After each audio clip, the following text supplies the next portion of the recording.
the early part of the day and then again later on in the day before the 60s return this weekend. Okay, thank you for that, Caitlin. And as we said, President Trump. Next stop, Sherry. Throughout the week, we just got breaking news, like literally before we started this broadcast that I'll tell you about right now. President Trump apparently is preparing to fire, or has in the last few minutes, prepared the documents to fire Homeland Security Secretary Kristi Noem. So the president has already kind of floated the idea of Republican Senator Markwayne Mullin as being her replacement. Again, this is just coming down in the last few moments here. Markwayne Mullin is from Oklahoma. He has been on the circuit over the last several months as essentially a mouthpiece for President Trump. So it's not that much of a reach that this would be his pick. They have become very close. In fact, Senator Markwayne Mullin has talked very frequently about how close they have gotten over time. So again, Kristi Noem fired by the Trump administration, and it looks like the replacement may be Oklahoma Senator Markwayne Mullin. We'll talk more about that as we get more details in, but that was just coming down moments ago here. So let's talk a little bit about what you can expect in this hour that we have lined up here together. You know, we're going to talk about several different things.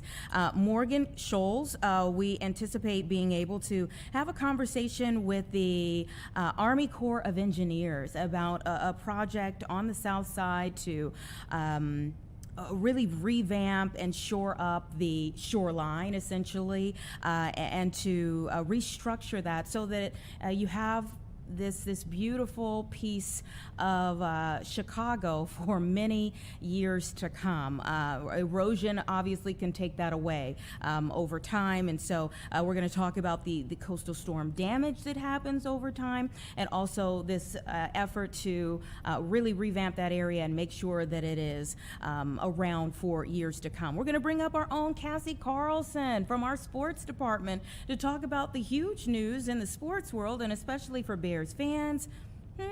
DJ Moore, remember all of the great moments with DJ Moore, especially over the last season, the great catch in the Green Bay Packers game where, you know, everything is on the line and you have this super small window in the end zone, and there he is, and you know, you kind of rolled over with the ball, and then he did it. You know, I mean, there are so many great moments when it comes to DJ Moore, but business is business. And so we know that he's getting traded to Buffalo. We're going to talk with Cassie about what the Bears are getting in exchange, and maybe even who else the Bears have eyed, you know, for a trade in this time. And I believe the window formally opens up next week around the 11th of March, but these are the moves that they're already signaling that they're making.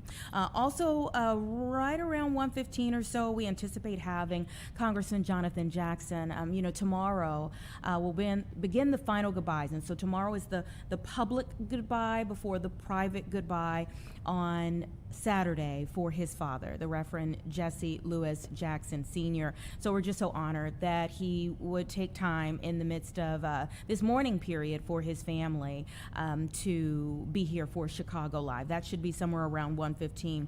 But we're starting here at home with a revamp in a different way, and this is for you know, animal advocates out there.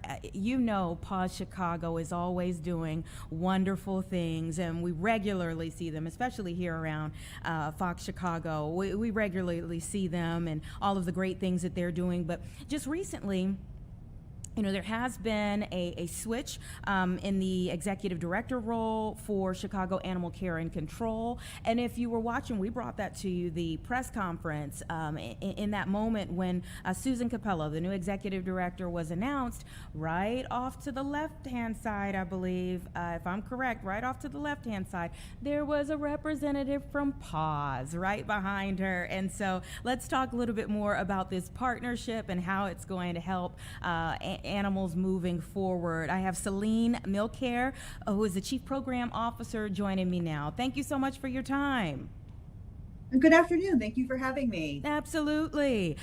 Tell us about what's new here. I mean, animal advocates. I'm sure you all were all familiar with each other for quite some time, but now working with each other in a different way. Yeah, thank you so much. Paws Chicago has been partnering with Chicago Animal Care and Control for over 3 decades now. And over the last several years, intake continues to rise at Chicago Animal Care and Control. And funding remains the same, regardless of how many animals come through those doors. So Chicago's animal care budget remains among the lowest of any major city in the country, both overall and per resident. And we know CACC can't do it alone. So Paws Chicago and other organizations have been working to help find better outcomes for Chicago animals. And in November of 2023, Paws and CACC launched 360 at CACC, a first of its kind public-private partnership that embodies a full continuum of services, life-saving programs directly within the shelter, medical care, behavior support, transfer and adoption services, and direct support for the families and residents of Chicago who are walking up to the doors of CACC with found animals or their own animals looking for intake.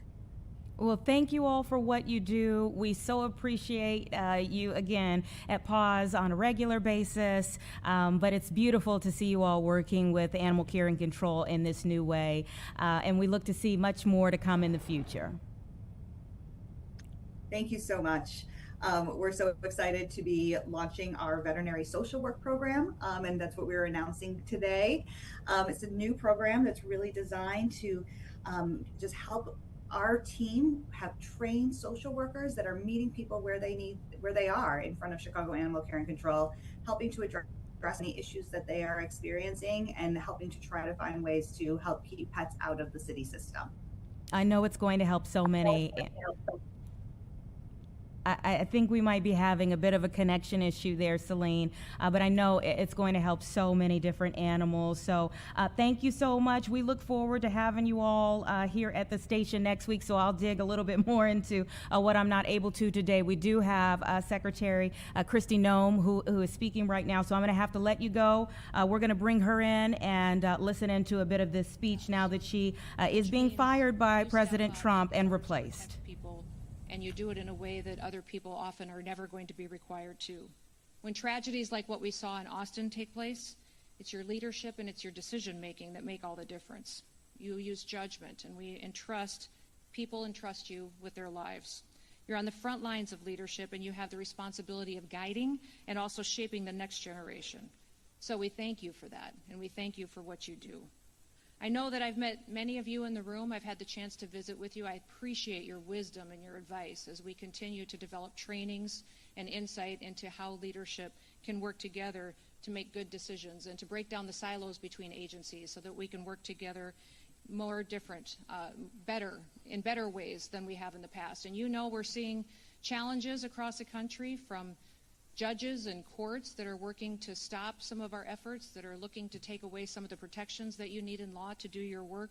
And then also we're seeing some challenges from sanctuary states and sanctuary cities. In fact, after I get done sharing a few more words, I want to hear your questions on ways that we can help you do your jobs if you're in a situation where the laws may be a little different than it is in other states, or you may have unique challenges that perhaps we could work together on to find ways to help you bring criminals to justice and to protect your community from public safety threats.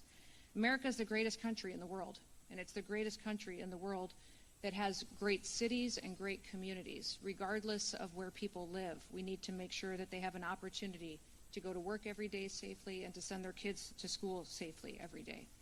Sanctuary cities do give us a challenge because it makes it difficult at times for law enforcement to do their work. And we see that many times when a city cooperates with the federal government, cooperates with our federal officers, that it is safer. In fact, 7 of our top 10 safest countries in the nation are not sanctuary cities. They're cities where the local law enforcement partners with us. They partner with our federal agencies, with the FBI, DEA, ATF, CBP, ICE, and our operations. And we've also seen across the country where 5 of our 10 most crime-ridden cities do not cooperate with us. We're those that are not cooperative with federal officers will see challenges on their streets.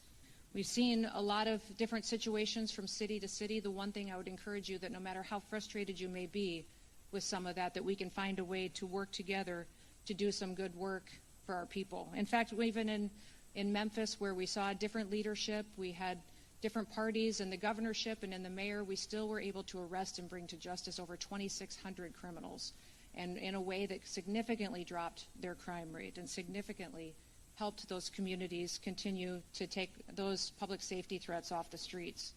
We got over 150 different illegal sex offenders off of the street. We saw one of those arrests included a criminal illegal alien from Venezuela that was convicted of aggravated criminal assault and abuse of a child.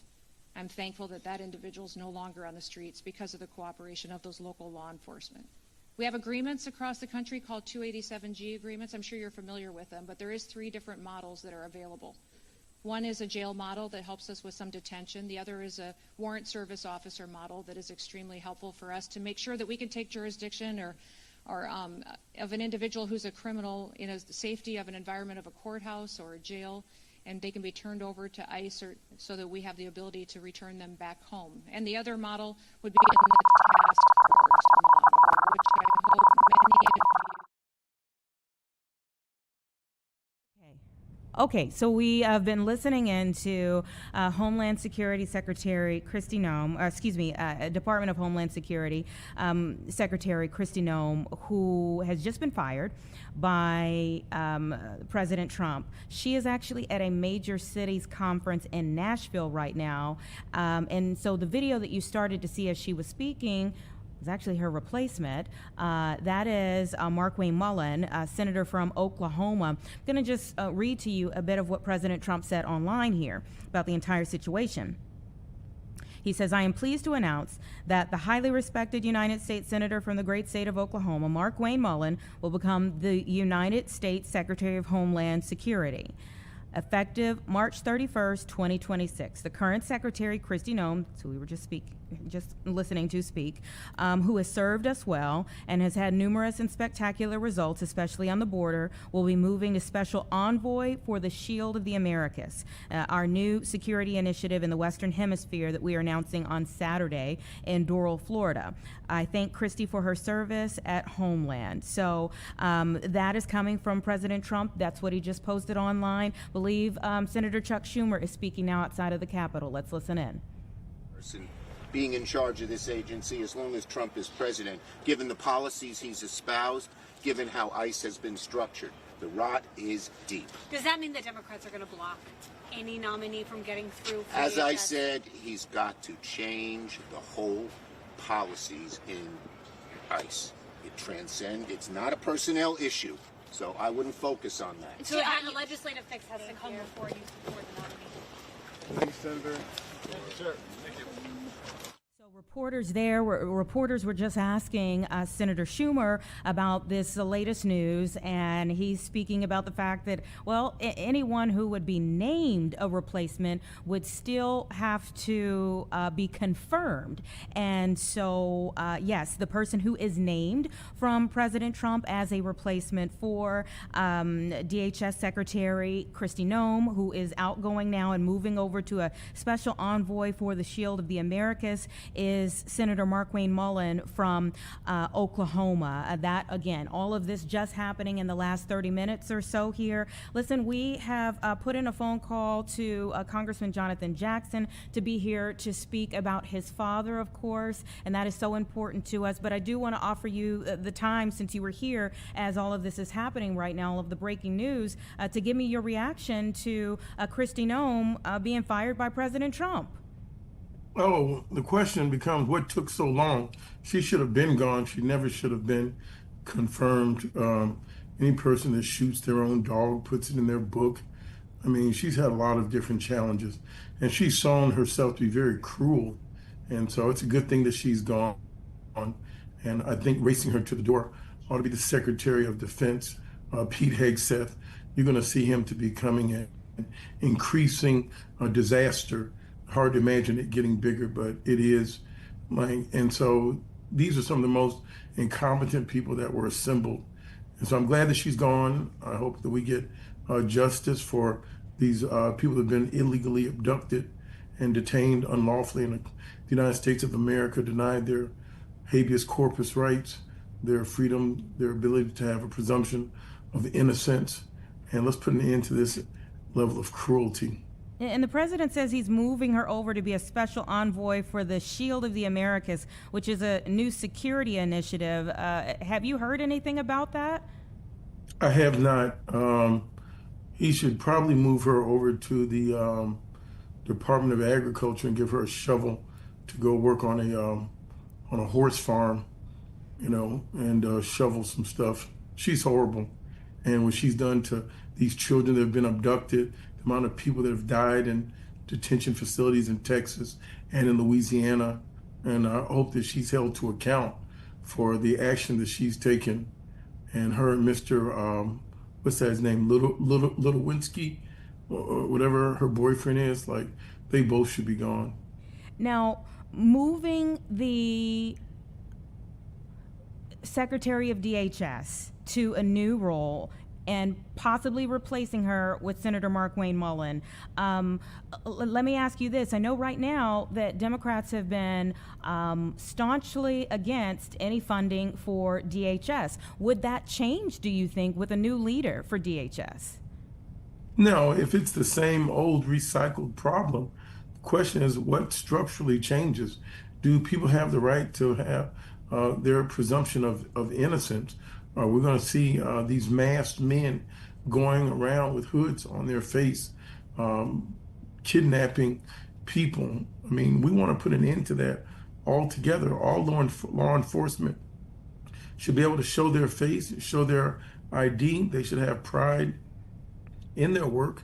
That this extrajudicial militarized police force, we simply don't need that on our streets across the country. They're not coordinating with any local law officials. They just do things on their own. We saw them shoot Mrs. Good in the face 3 times and then lie about it. We already saw the tapes. We saw Mr. Preddy get shot 9 or 10 times in the back and no one's held responsible. Enough. Children are now living in fear. And I oftentimes remind my colleagues, you know, the children are watching. The decisions we're making today, there's a future generation that's going to learn the worst of these lessons. I mean, let's rein this in and act civil, because this is uncivilized. Well, thank you so much for commenting on the breaking news. I know that is not what I asked you on the show for, but it just happened. So I wanted to get your opinion on those things since it was developing as we have you here. Let's talk about why I asked you here. How are you and your family doing right now? We're doing fine. I'm so grateful and thankful for all the love and the outpouring of compassion and kindness that people have expressed to us. So I'm thankful to God that I had my father for 60 years and my mother had him for 65 years, and the body of work that he leaves behind. He left the world a better place than the world that he entered into, growing up in Jim Crow South and segregation, not being able to use public restroom, public bathroom, getting arrested at the age of 19, if you can imagine, for trying to go to a public library. I mean, he brought to bring down those walls. He oftentimes told me he was a trailblazer, not a pathfinder. He had to take out the thickets and the weeds and create a path for others, for other generations. And so he's survived 3 generations, 60 years of this work, which is rather unparalleled in American history. And thank God. And ultimately, he told me he wanted to die with his shoes on. He wanted to die working. Dad had a very interesting sense of humor. So his latter days, he was wheelchair bound. And he told me that after he left physical therapy, he was going to walk again. And I looked at him and said, "Come on, Dad." He says, "In heaven, there are no wheelchairs." Said, "You're funny." And then he was leaving the hospital. My mother says, "Jesse, it's time for you to come home." And he says, "Jackie, that's my address. That's not my home. I'm going to heaven." And so, but great sense of humor. And he was a very courageous man and very compassionate. And I'm so glad that people think highly of his work and life's mission. Yeah, there's been this outpouring of support for your family, but I do think about, just how taxing it has to be for all of the different events that you all have, continue to share your father with during this time of mourning for you all as well. I mean, you all were here at Rainbow Push for a couple of days last week, then in South Carolina, came back here, and tomorrow we will gather for the People's Celebration.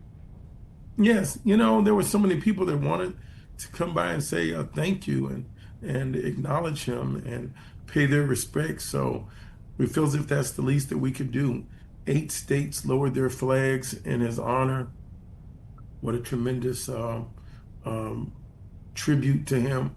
The state he comes from, born and raised in South Carolina, the first state to have the slave ports in Charleston and have succession from the Union, and have the filibuster of Strom Thurmond on that same Capitol lawn where it says no Negroes, no Jews, no dogs, now had his body lie in state.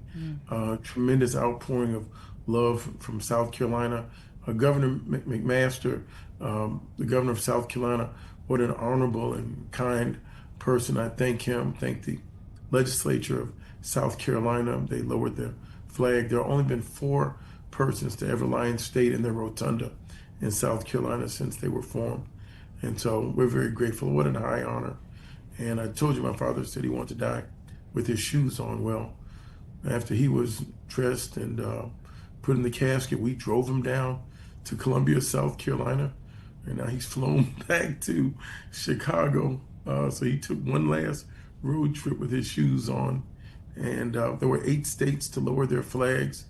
And so after we get through this mourning and grieving process, we're going to get back to his work full speed on diversity, equity, inclusion, on voter registration, increasing participation, and voter access.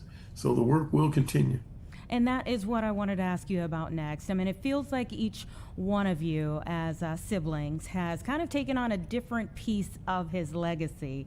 And for you being in Congress, how does that feel right now in terms of, moving forward, taking that baton forward and advancing the mission forward?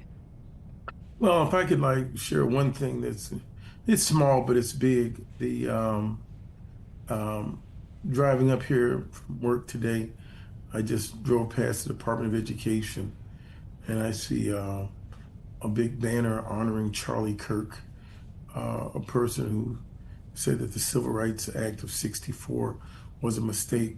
That same Civil Rights Act that banned discrimination in federal agencies and contracting and employment. That same person, Mr. Kirk, that says that where Martin Luther King was not to be honored. It's just painful to see that the Speaker of the House would honor that young man, but not do so for not my father, but the Reverend Jesse Jackson, a civil rights icon, warrior. So I try to separate the two respectfully, to even think if he weren't my father, I would have this level of regard for his body of work, and consistently. He was a long distance runner, registered more voters than anyone else in the United States of America.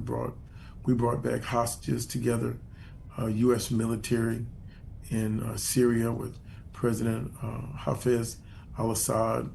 I went with my father to see President Saddam Hussein. We brought back 400 people when he went to meet with Milosevic and other people, innocent people that we've gotten out of jail in the United States. Just an honorable body of work, and for the Speaker not to have any regard for that, I think is really beneath the dignity of this great institution. When you and your siblings talked about the celebration that will be taking place tomorrow, you said you wanted people to leave their politics out of it. You wanted everyone to come and be a part of it. You wanted to see the full Rainbow Coalition there.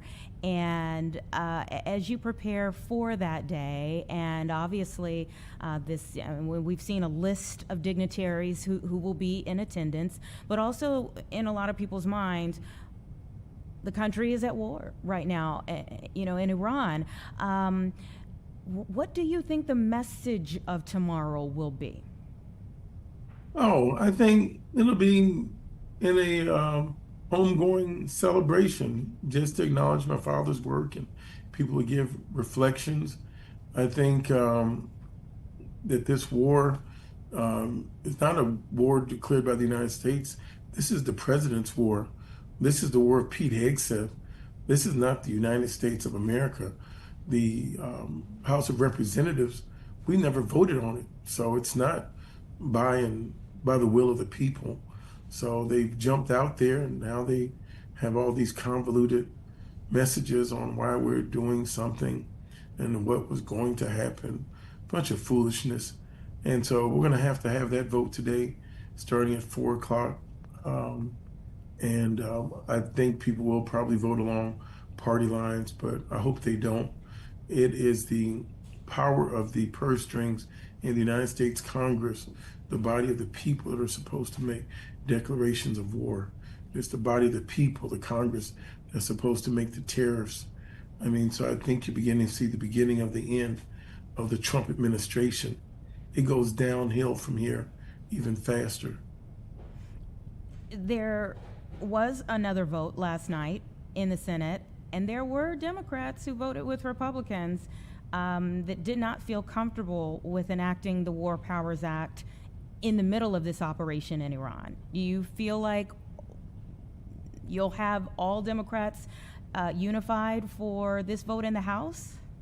No, not at all. It'll be reflective of certain other members' districts. Some people don't want to change horses in the middle of a war. So they'll, even if the president's wrong, they'll stay with him. Other people want the Constitution, our rights upheld. Stop trying to game the system. We should have been debriefed. We should have had a conversation. Now what I think is going to happen, and I hope the president can quickly wrap this up. There are going to be so many unintended consequences. We're now looking at almost $100 billion in damage to U.S. military facilities across the Gulf states. You're looking at the Strait of Hormuz that receives 90% of the food. It's going to create some food issues in some of those states. You're looking at the infrastructure and the precision of these drones changes everything. That this isn't the war of the old, where you needed an army and you needed a navy. No. These drones that are very inexpensive cost between $10,000 to $50,000 that can be intercontinental ballistic and travel at Mach 2, Mach 3, Mach 4 at 2,400 miles an hour.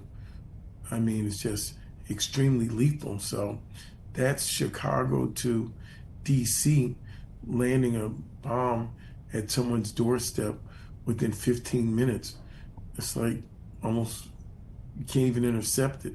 And the amount of munitions that you need to take out these domes and intercontinental ballistic missiles is just cost ineffective. It costs $500,000 for the defensive one and $10,000 to $15,000 for the offensive one.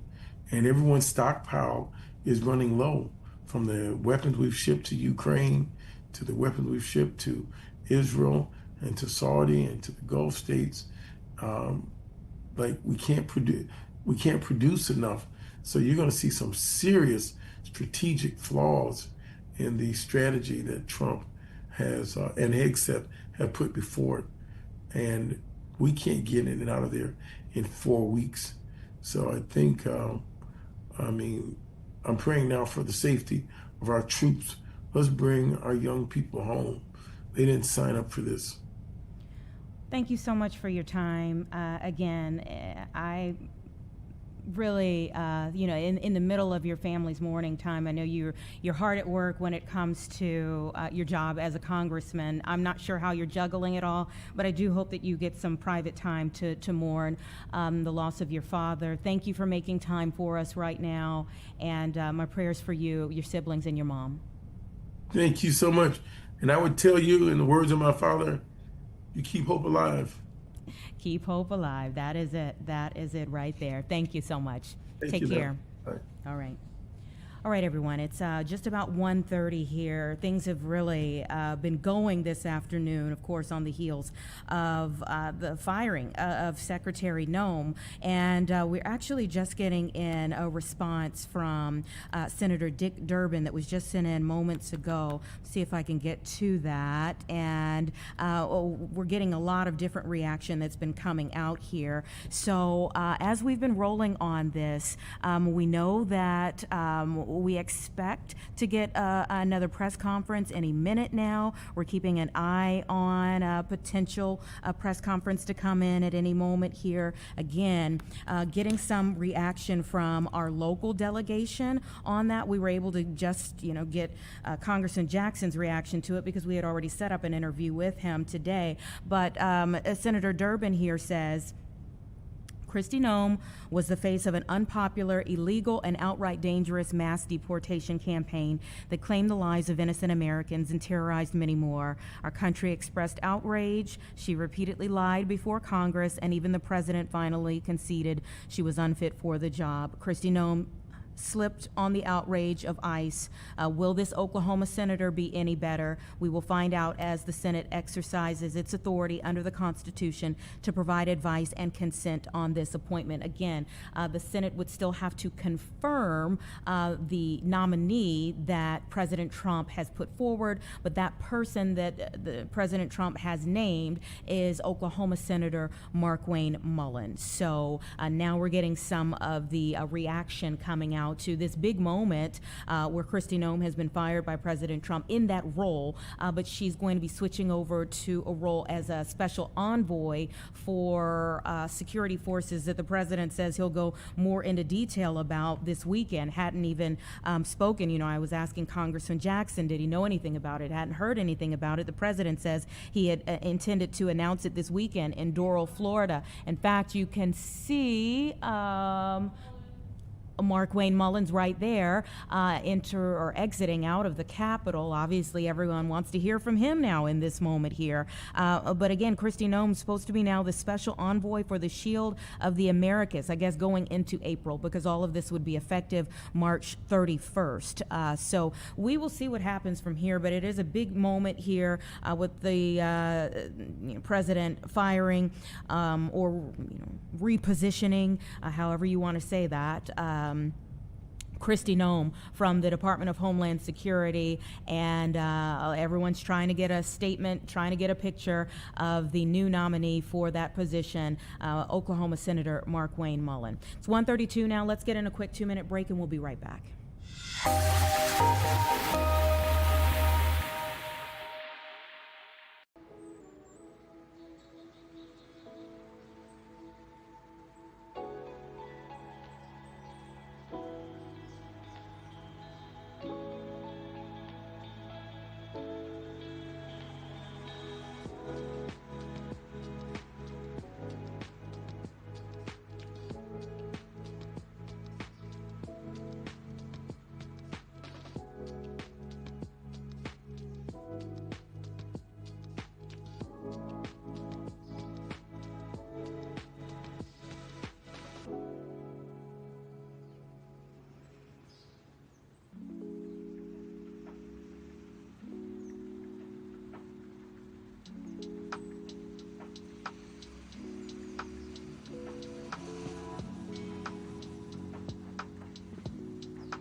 Okay, welcome back, everybody. It's about 1:35 right now, and if you thought all of the excitement is going on in the world of politics, no. Sports. Things are really rolling in the sports department, too, and especially when it comes to the Bears. DJ Moore? I know. It's never ending. And honestly, it's not surprising either. DJ Moore was going to be the highest paid Bear next season on the roster. And for a team that has a lot of holes to fill, especially coming off the news of Drew Dahlman, their center, retiring, that was spur of the moment from the outside. Yes. Inside, they seem to have known that could be a possibility.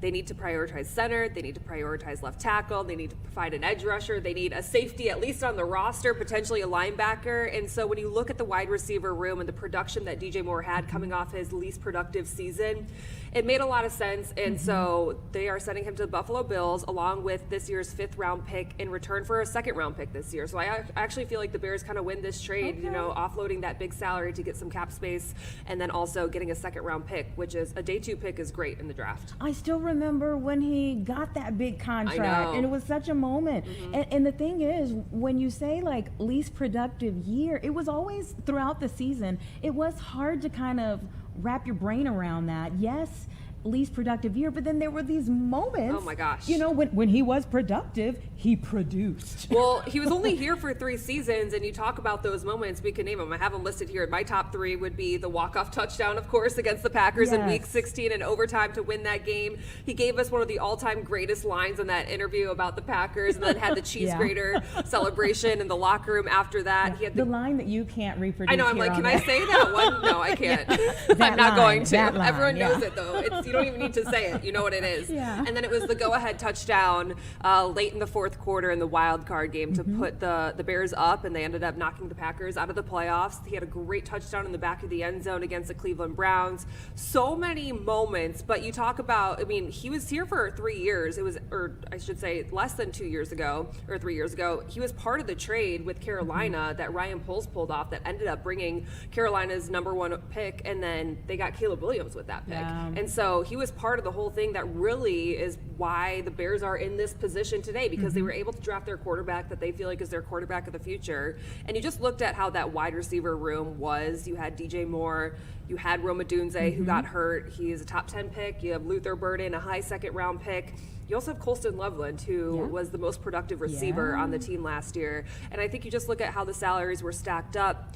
Luther Burden, DJ Moore, similar play styles. Luther Burden is one of Ben Johnson's players that he drafted since he was head coach. And so this seemed like it was going to be inevitable this season. So DJ Moore left Bears fans with a lot of great moments. He was beloved inside that building. I know there's some Twitter talk right now of people wondering about his work ethic. People he was always trying to push him as a diva. I think that's something I think if anything, DJ Moore was never a diva. And that's something that you always respected about him, was that even when the targets weren't there, he never once complained. And the one thing that stands out to me that Ryan Poles said multiple times at the end of the season, said it again at the combine, is that DJ Moore, by far the toughest player on that roster. He would play hurt, he would play through injuries all the time, and players around him in the locker room would look at him being like, DJ Moore's out on the field, so I might be banged up a little bit, but I better be out on the field there too. And he's also someone that really knew Ben Johnson's offense. That's what Ben Johnson said last week at the Combine, that he felt like DJ Moore probably knew every receiver position best out of anyone on the roster, which was key to get on the field in general if you're playing under Ben Johnson. And so much respect from inside the building, a great teammate, funny guy in the locker room, so a lot of people gravitate towards him. And so honestly, he's going to a great situation in Buffalo. That is a playoff team. They have an MVP quarterback in Josh Allen. They have a new head coach, and that's the interesting connection in all of this, is that the Bills' new head coach, Joe Brady, was offensive coordinator in Carolina when DJ Moore had one of his best seasons. So he's going to be back with his OC that brought out the best in him. So he'll also be their top wide receiver. And going into next season, I don't know if that would be the case in Chicago. Kind of all works out in the end. It always does. Yeah. But what more do you think the Bears will do in these next couple of weeks? The $1 million question. Free agency starts next Wednesday. That's when the new league year officially starts. There are some rumblings that there could be more action even today or this week ahead of that. None of these are finalized until next Wednesday. But if you look at their draft picks after the trade, they have a first round pick, which is 25th overall, a second round pick at 57, then 60, and a third round pick at 89. And big question is, are they still in the sweepstakes for Max Crosby, the edge rusher out of Las Vegas? And I think if you look at just the draft capital that they have, most definitely, they could still package a couple of those picks together along with a player. I know Tremaine Edmonds is someone they've allowed to seek a trade. If not, he'll get cut in a week. And, you know, maybe the Raiders are interested in a linebacker like Tremaine Edmonds. So a lot can still happen. I don't think Max Crosby is out of the picture yet. There are a lot of teams, reportedly 7 teams that want him, which makes sense because he'd be an instant difference maker. But center, left tackle, edge rusher, defensive lineman, linebacker, safety, there's more than one hole that you need to fill on this Bears roster. And getting Max Crosby would require a lot. It would require a lot. The Raiders asking price, and they've played the game too of like, oh, well, we want to keep Crosby in Vegas, but then there's also these reports that Crosby's just kind of fed up with how they've treated him. And he wants to go. And so Micah Parsons was traded from the Cowboys last year to the Packers. That asking price was Kenny Clark, really good player, and 2 first-round picks. And the rumblings are that the Raiders also want 2 first-round picks and a player for Max Crosby. Whether or not they get that remains to be seen. But the Bears have a first and a second-round pick that are pretty good that could be enticing for the Raiders as they try to build their team, new head coach, and they're projected to take Fernando Mendoza first overall. Oh, yes, Fernando Mendoza from Indiana. Yes. That's right. This is a really interesting time. I mean, and for you in your role, I mean, how exciting is it for you to try to kind of go through all of it? It's so exciting. I mean, the thing about the NFL is they're great business people over there because they have turned it into a 12-month, 24/7 business, and we care so much because every move feels like do or die. And it's like now we're evaluating the Bears roster without DJ Moore. How is this offense going to look without him on it?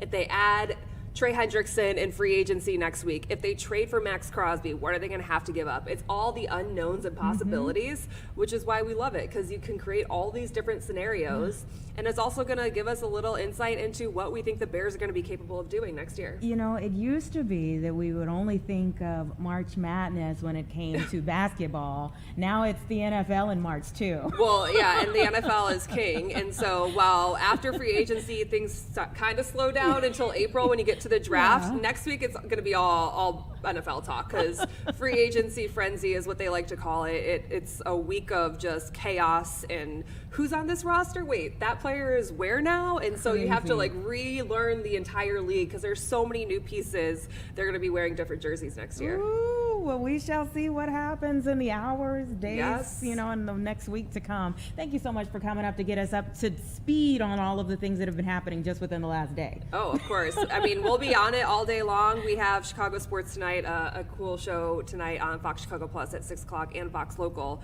We're having Carmen Vitale from Fox Sports on and Matt Spiegel from The Score to talk about the DJ Moore, the Drew Dahlman news, and everything that might happen between now and then. They won't have anything to say. Nothing. We'll be right back, everyone. Our thanks to Cassie Carlson.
All right, welcome back, everyone. Thanks so much for staying with us here on Chicago Live today. It's 1:45, and we're getting into a conversation about preserving the beauty that is our shoreline here in our area. And we have the project manager, Mike Padilla, for the Army Corps of Engineers to talk about the Morgan Shoal project. Thank you so much for your time.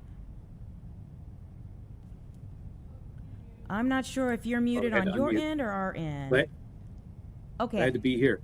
Yeah, the Morgan Shoal project, the Corps of Engineers with our partners, Chicago Park District and the City of Chicago, we've been working on shoreline protection since 1999 in Chicago. And so it's a very long project, almost 30 years.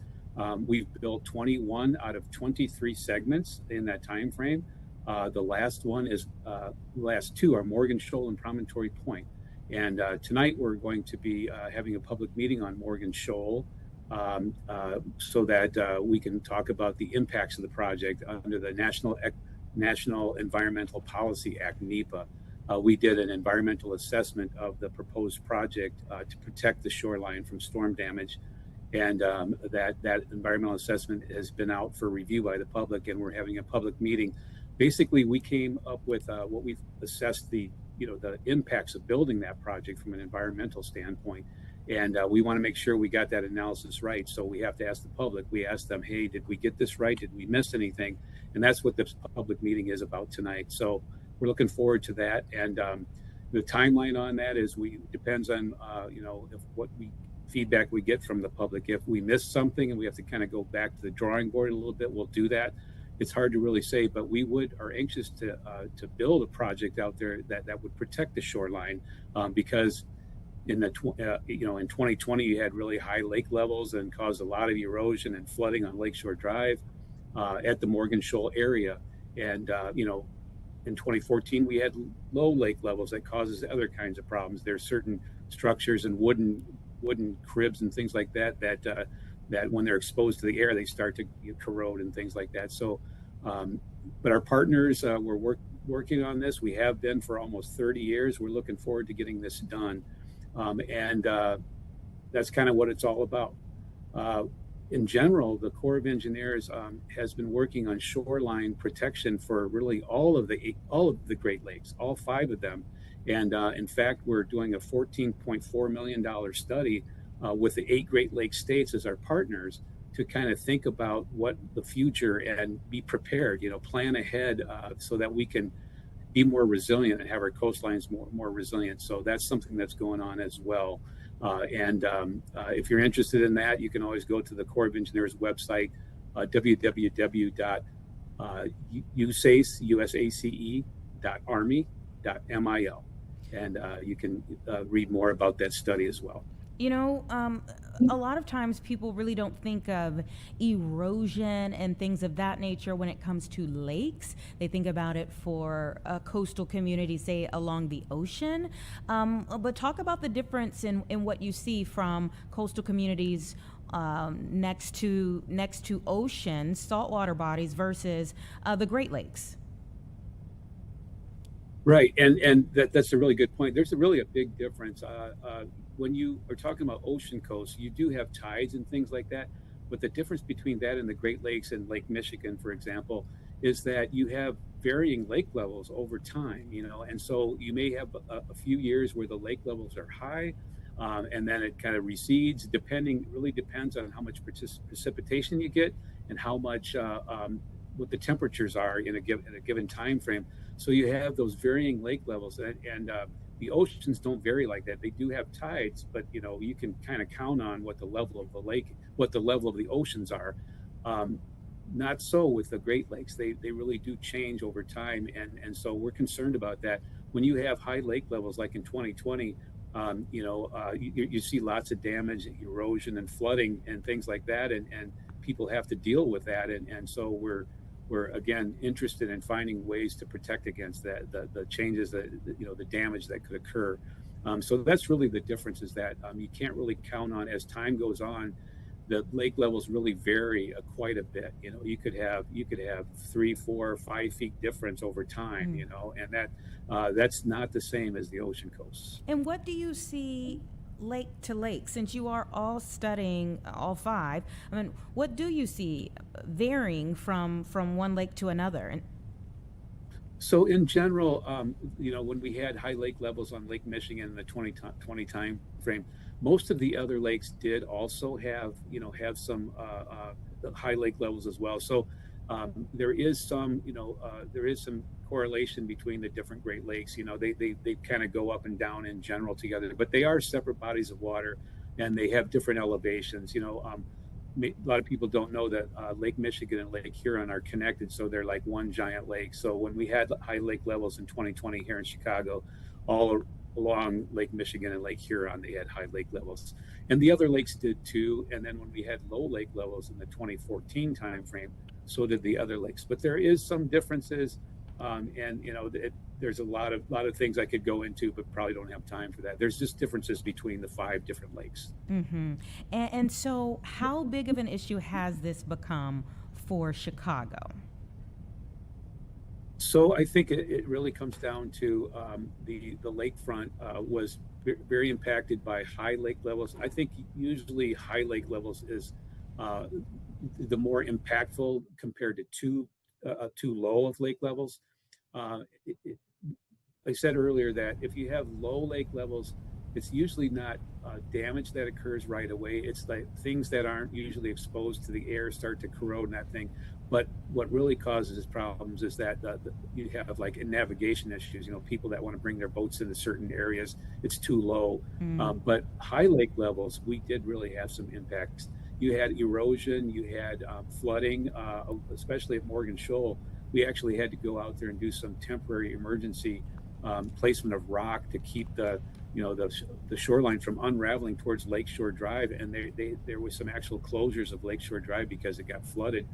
These during the wintertime especially, you have big storms with big waves that cause a lot of damage. And so as you drive along DeSable Lakeshore Drive today, you'll still see some of what they call trap bags. They're temporary erosion protection and things like that.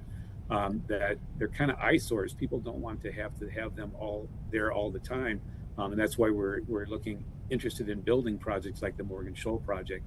But there's lots and lots of erosion all up and down the Lakeshore Drive, DeSable Lakeshore Drive, in the 2020 timeframe. And so, it causes a lot of damage. It's monetary damages that people have to pay for. And is there a season that becomes worse than others for the damage that you end up seeing? Yeah, definitely the wintertime. So you really have those. You heard about the wreck of the Edmund Fitzgerald in November and things like that. As you go into the wintertime, you really have bigger storms in general. There are storms all the way through, but generally it's during the fall, winter, the colder parts of the year. And there's storms all the time, but you get the really large waves that can cause a lot of damage. One of the things that used to attenuate that a little bit is that there was more ice cover during the wintertime, obviously. And that actually the ice would protect the shoreline a little bit. Recently, though, we've seen some of that ice go away, and so it doesn't provide that protection, which is kind of another, the storms are still there, but they don't have the ice to help protect that, the shoreline.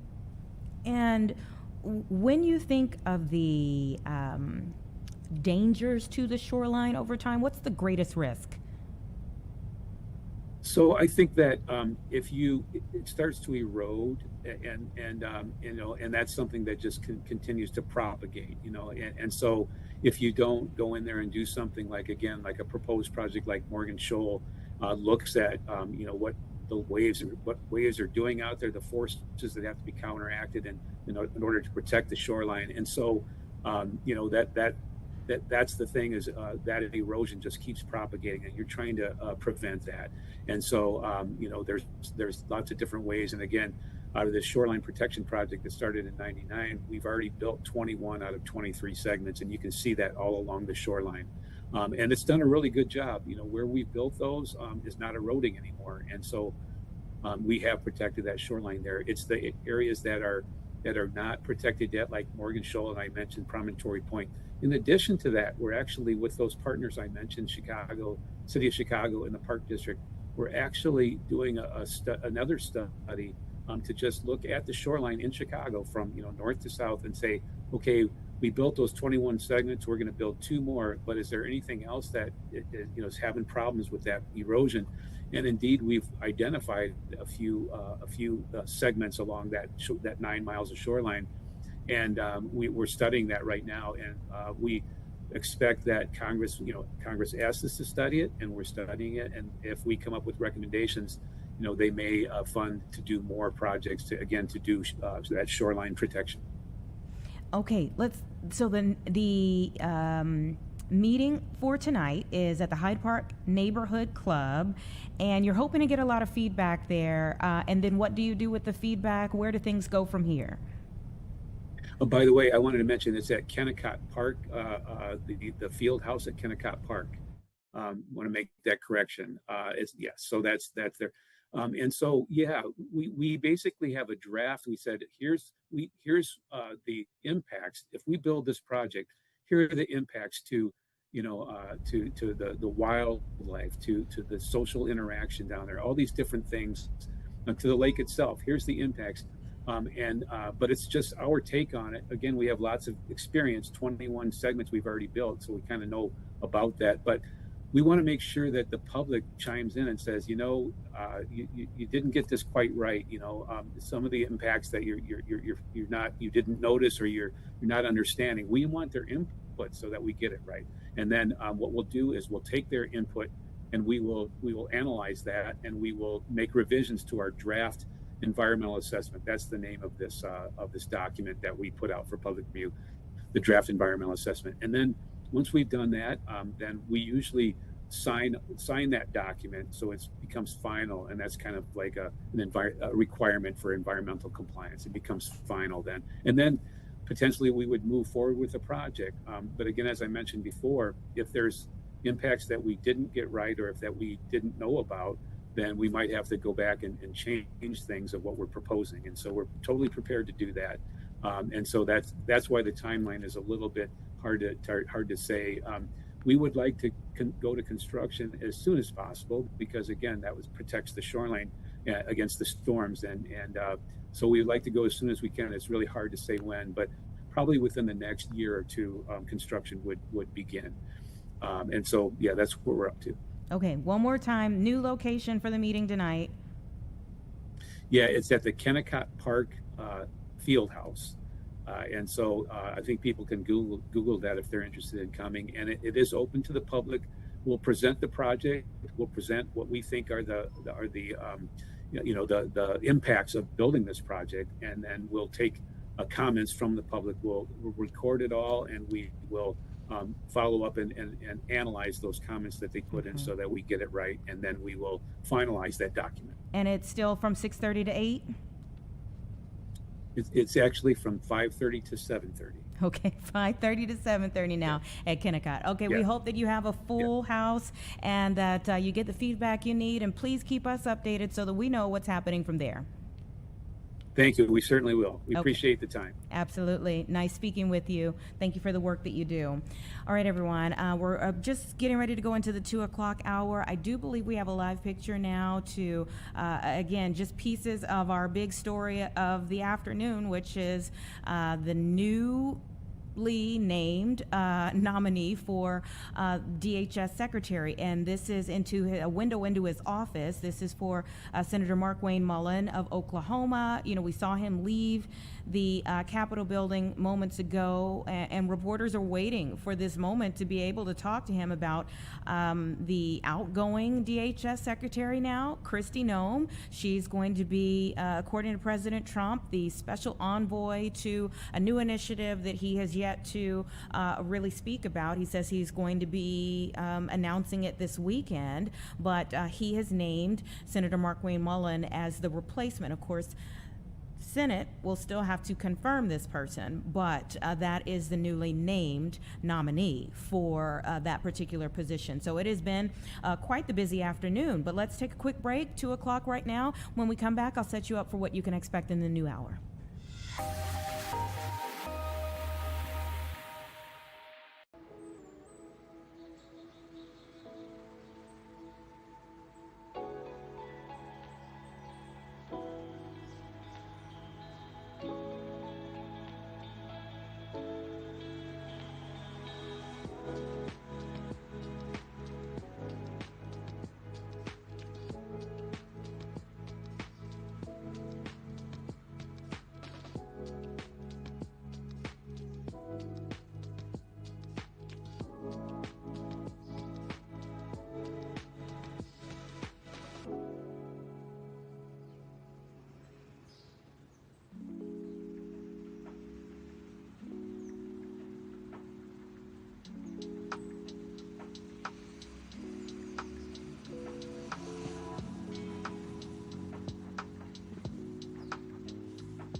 Well, welcome back, everyone. It's 2:02 right now. Let's talk a little bit about what you can expect in this hour. Our next guests are already on the line, so look forward to getting to them. But we're also going to talk about Aurora University being named one of the most beautiful campuses in the country, not the city, not the state, but in the country. And so what a wonderful recognition for them. We'll have them a little bit later on, right around 2:45 or so, that they should be joining us. We're going to talk about Sai Quantum construction, because a lot of people have been a little caught off guard. It's already started. You know, we've had conversations just in the last week. There was an educator here on the show who was, you know, kind of talking about their group that they have now formed of business owners, of, you know, residents on the south side, of many educators and so many others who have joined together to support this project. We've also heard from people who were fully against it as well. But overall, I think everyone wanted their voice heard and wanted to be included in the plan for where this goes forward. So we're going to be able to talk a little bit about the construction that's now happening, so everybody's at least in the loop on that. And we'll talk in just a short while about Orland PD going to 12-hour shifts. Sounds like a lot? Or maybe not. Maybe it's more productive. Well, maybe it keeps us more safe, you know? We're going to talk to them a little bit about how that's working out for them. This is fairly new, but what they've been able to assess thus far. But I'm going to start here with a couple that we're going to save the world, if you will.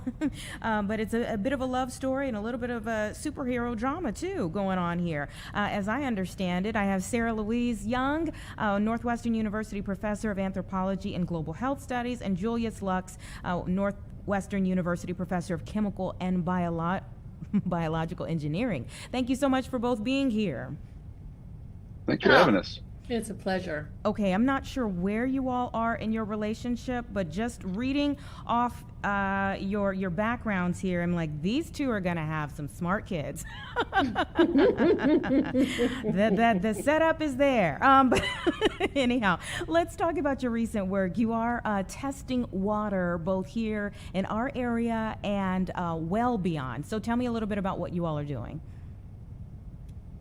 Yeah, thanks for having us. It's a pleasure to be here. And like, spoiler alert, our kids already know better than us in most things anyway.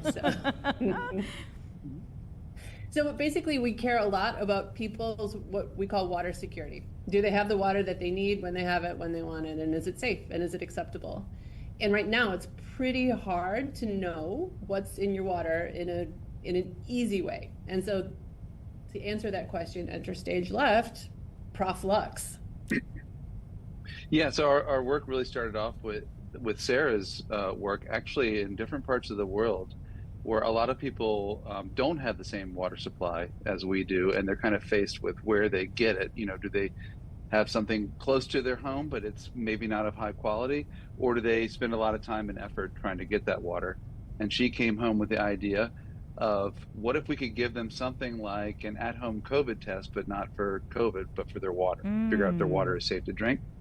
And as Sarah likes to tell it, while our kids weren't interrupting us at dinner, we kind of hatched some plans to do that and develop what we call a biosensor, a biological molecule that's safe and easy to use and actually tells us if our water is safe to drink. And so that's what we're trying to build. And let me just translate what Julia said for the non-chemical engineers in the room. A biosensor is just a little part of a cell. All cells need to know if it's too hot or too cold or too salty or too what. That's how they react.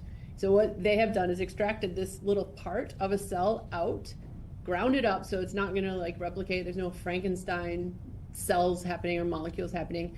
And then when something is present, like lead, it tells another biosensor to turn a color. And that's how COVID tests roughly work. It's kind of how pregnancy tests work. I mean, and both of those tests are democratizing really important information that we should all be able to know. But right now, sometimes it's hard to know if there's lead in our water specifically or not. And we've heard, you know, I mean, some of the worst case scenarios when there's lead in the water for a community. But I would like you all to talk about the implications for people at home when you do have lead in the water, what that can lead to.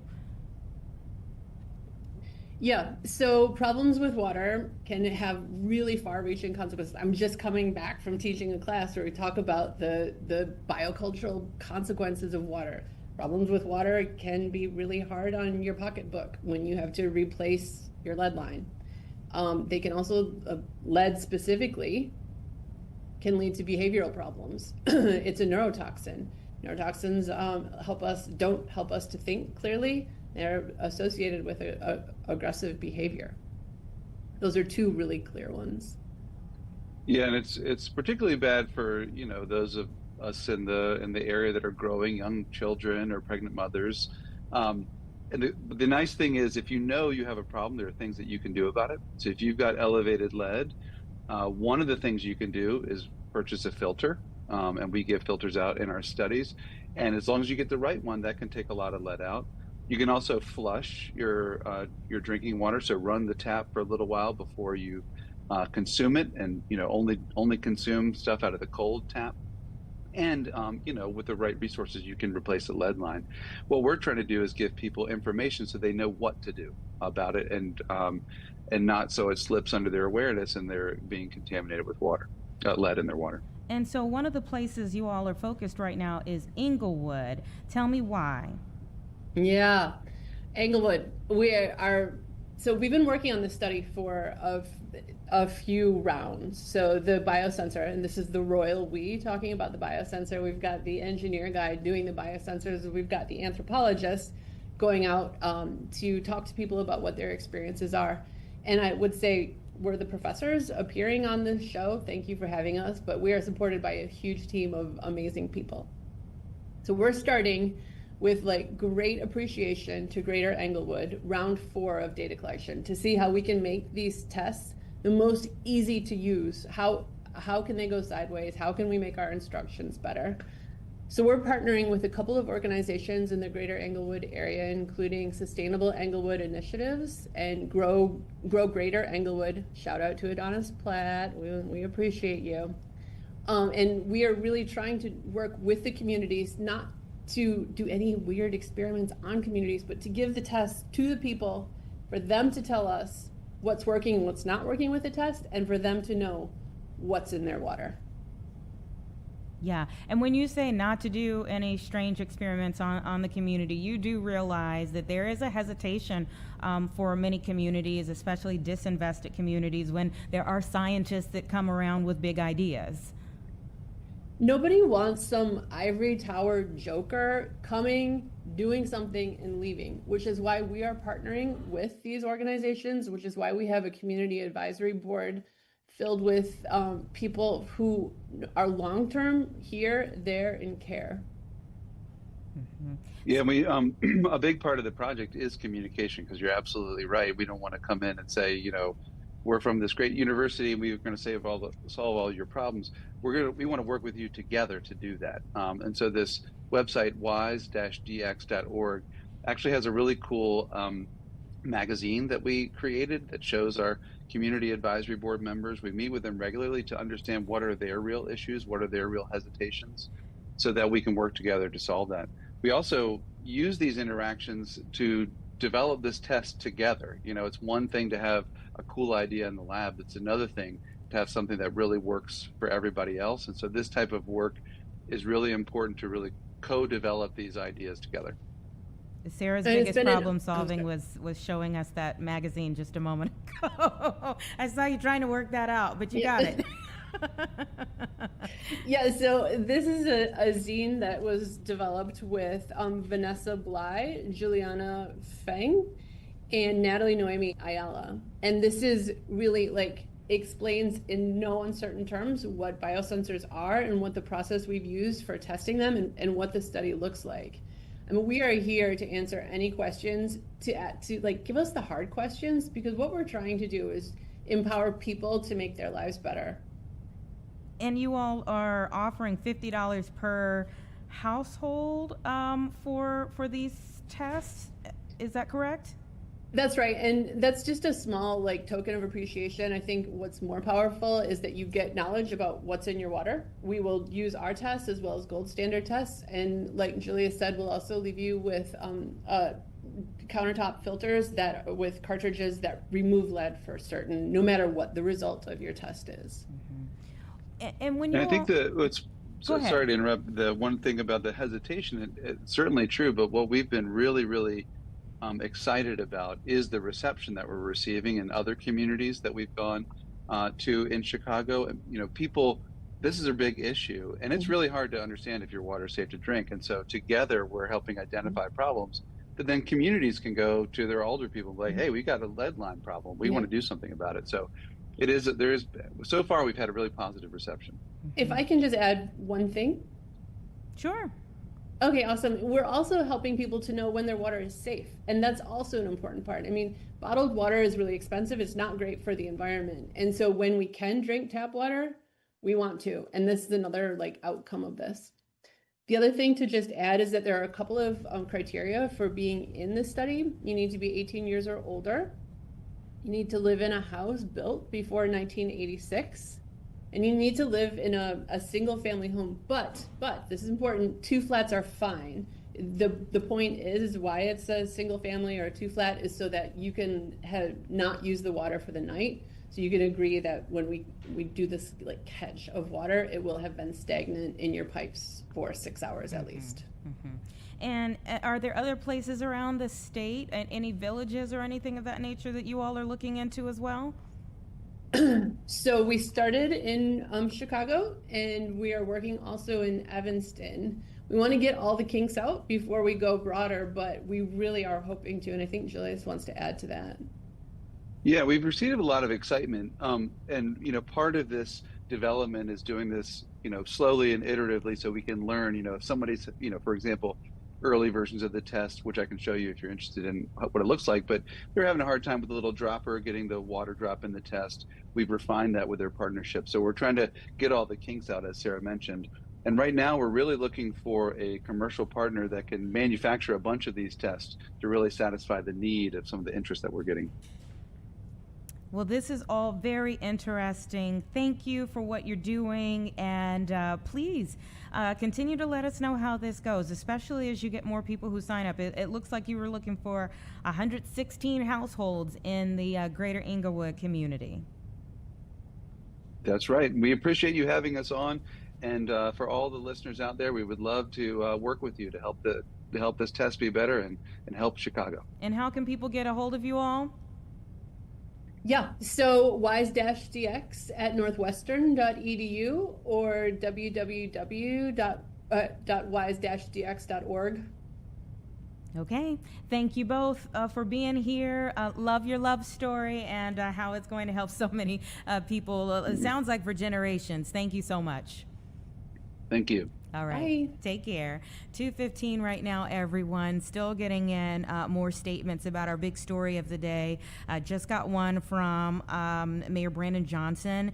He says, in Kristi Noem's time, he says, again, this is his statement, in Kristi Noem's time fleecing the American people with her derelict of leadership at DHS, Chicago has withstood targeted attacks by DHS and the federal agents under its purview who have incited chaos in our communities with their violence and callous disregard for our residents' most basic human rights. Instead of seeking collaboration, Noem weaponized fear to undermine trust between communities and local law enforcement who work every day to keep our communities safe. Her tenure will be remembered by her brazen corruption, the reckless exploitation of vulnerable families to advance a far-right agenda, and the willingness to put the president's interest over those of the American people. She will not be missed in Chicago. Again, this is the words of Mayor Brandon Johnson now coming in about the firing or repositioning of DHS Secretary Kristi Noem, our big story of the afternoon and for the rest of the evening as we get in a list of people who are starting to react to this big news. Let's take a quick break and then we'll get to our next conversation. This is just a camera here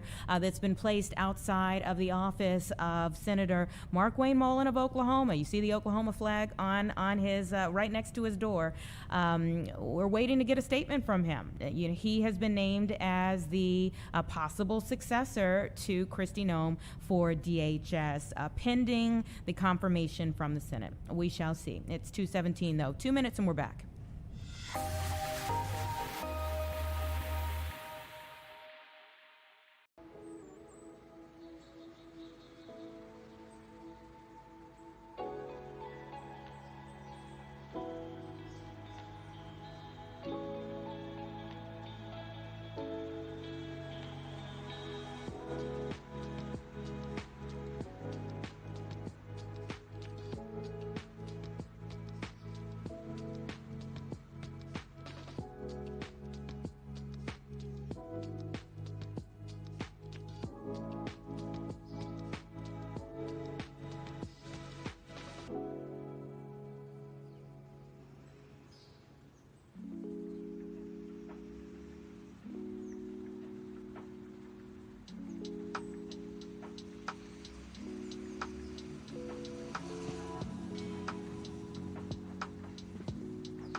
Welcome back, everyone. It's just about 2:20 right now as we move to our next conversation about the police department in Orland Park. Okay, they are moving to 12-hour patrol shifts, and we've got to, kind of have a discussion about how that enhances possibly public safety. Orland Mayor Jim Dodge is joining me right now. Great to speak with you again.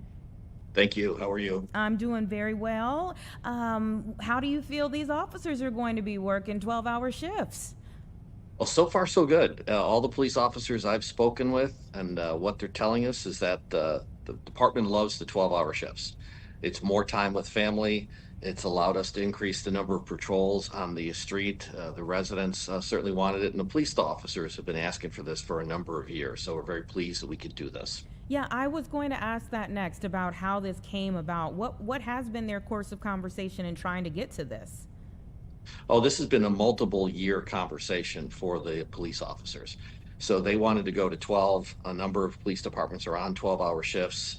It was a big issue in my campaign, and the people of Orland Park embraced this in terms of this is what we should do for our community. It's better for the police officers and our workforce. It's better for our residents. It's better for our businesses. So yeah, came out in the campaign. I remember when you came in studio right after you had won, and you were thinking this might entice some folks to come over from a neighboring community to work for your police department.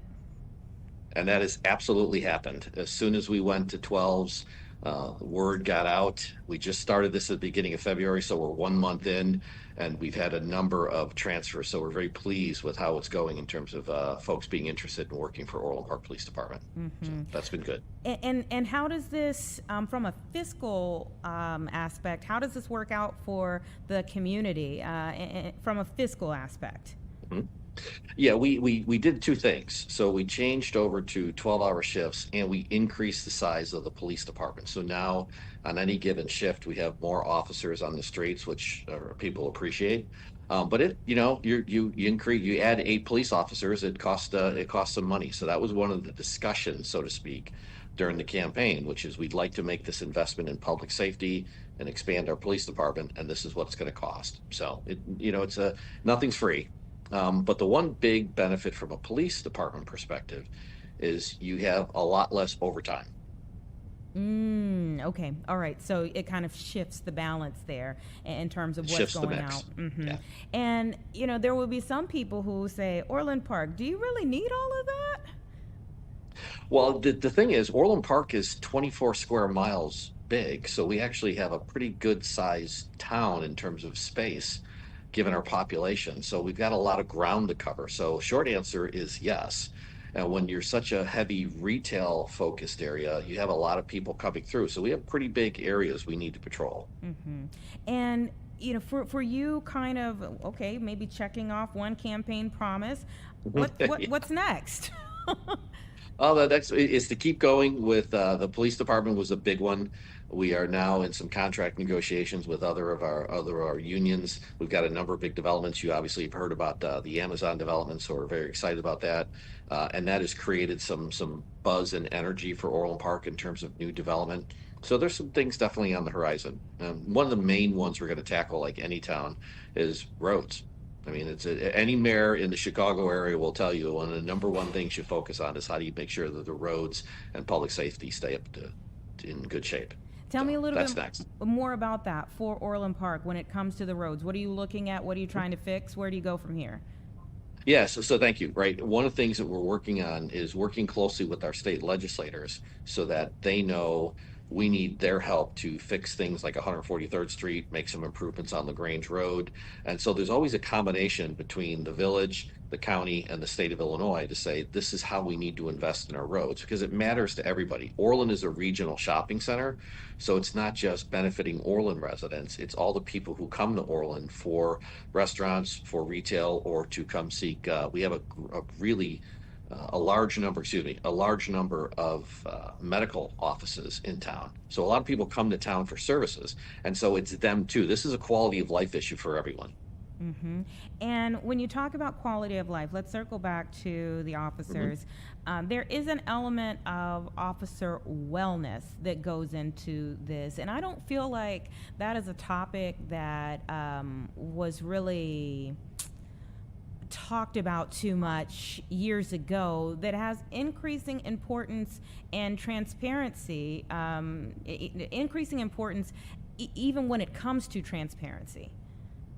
You are exactly right on it for a couple of reasons. So, younger workforces typically want more of a work-life balance than in prior, generations of police officers, so to speak, and so they care very much about their quality time off to rest and rebuild, if you will, right? And so this shift schedule gives them more time with their families, and because we can increase the manning on any given shift, they've got more team building opportunities.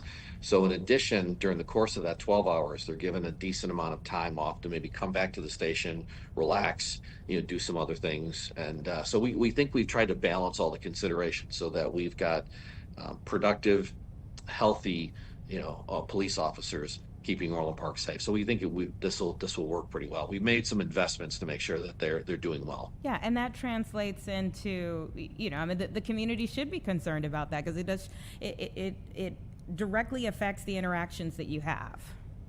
Oh, absolutely. And if something's coming through town and there's a problem, well, we want our police officers to be highly trained, highly motivated, engaged in their work. Where a lot of folks that I've met that go into policing, it is a life passion. It's not just a job.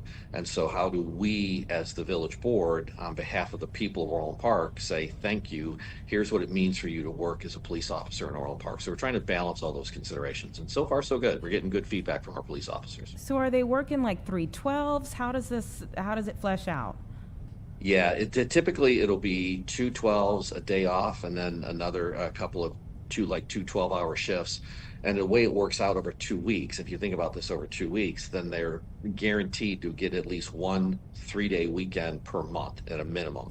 So when you hear 12-hour shifts, it's not 3 straight 12s just because of the demands of the job. It's typically 2 12s, a day off, and then some other combination of 12s. So far so good.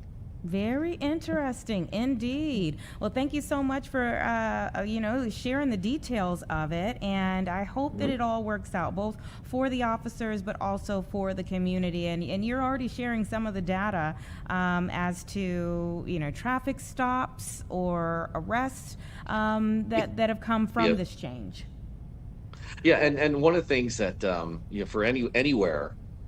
If you have an interaction with law enforcement, there's a lot of officer discretion.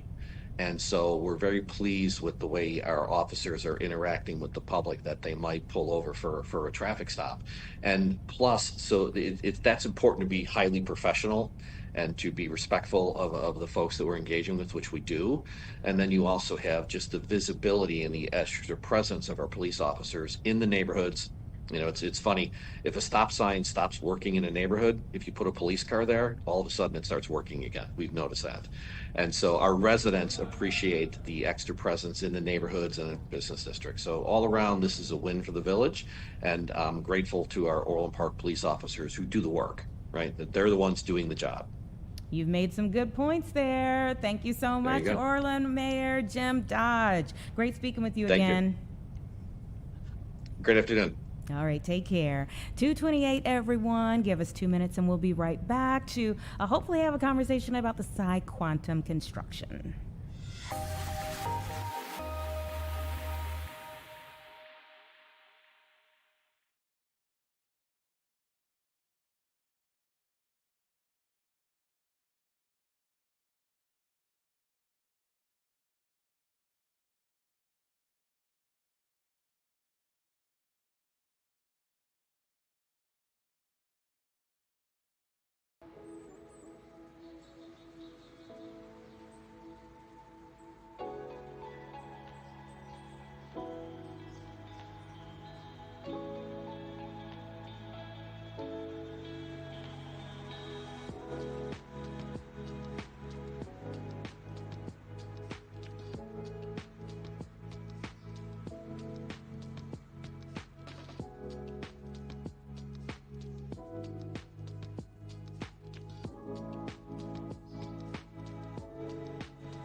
All right, welcome back, everyone. It's 2:30 right now, and there's been so much discussion, both favorably and not so much, about the Sai Quantum facility on the south side. And so some people were a little, shocked to see the construction has already begun. Let's get in Aaron Fluitt, the Senior Director of Technology Partnerships for Sai Quantum, who's joining me now to talk a little bit more about the construction that's happening and where we go from here. Thank you so much for your time. Thank you. Very glad to be here. Tell me when construction actually started and what you all's timeline is like right now. Well, thank you for the question and the opportunity to join you today. We broke ground along with Governor Pritzker, Mayor Johnson, Board President Preckwinkle, and many of our Illinois-based partners on September 30th. Development has proceeded rapidly since then. We're really pleased with the progress. Had a chance to visit the site yesterday and see that much of the steel frame on our first building has been raised. I think it's really exciting for the city. Certainly that development is going to continue at pace along with the rest of the Illinois quantum and microelectronics parks. So certainly a bit of a full circle moment, I think, to see steel going up in South Chicago again, and very glad to be part of this. And it's a first of its kind campus. So tell me, how so? Yeah, absolutely. This is, to my knowledge, the first technology park of its kind that's specifically focused on quantum computing and microelectronics. Many research parks around the world have different sort of technology focus areas. This is one where the city of Chicago and the state of Illinois have historic strengths ranging from the very deep research backgrounds of our universities here to the tremendous system of educational institutions that supplies talent, to the very diverse economy and base of industries that stand to benefit from this new technology. I certainly believe in the value of bringing different parts of our innovation ecosystem together, from quantum computing companies to the end users that will benefit from those, to the universities and colleges that will help to train that workforce.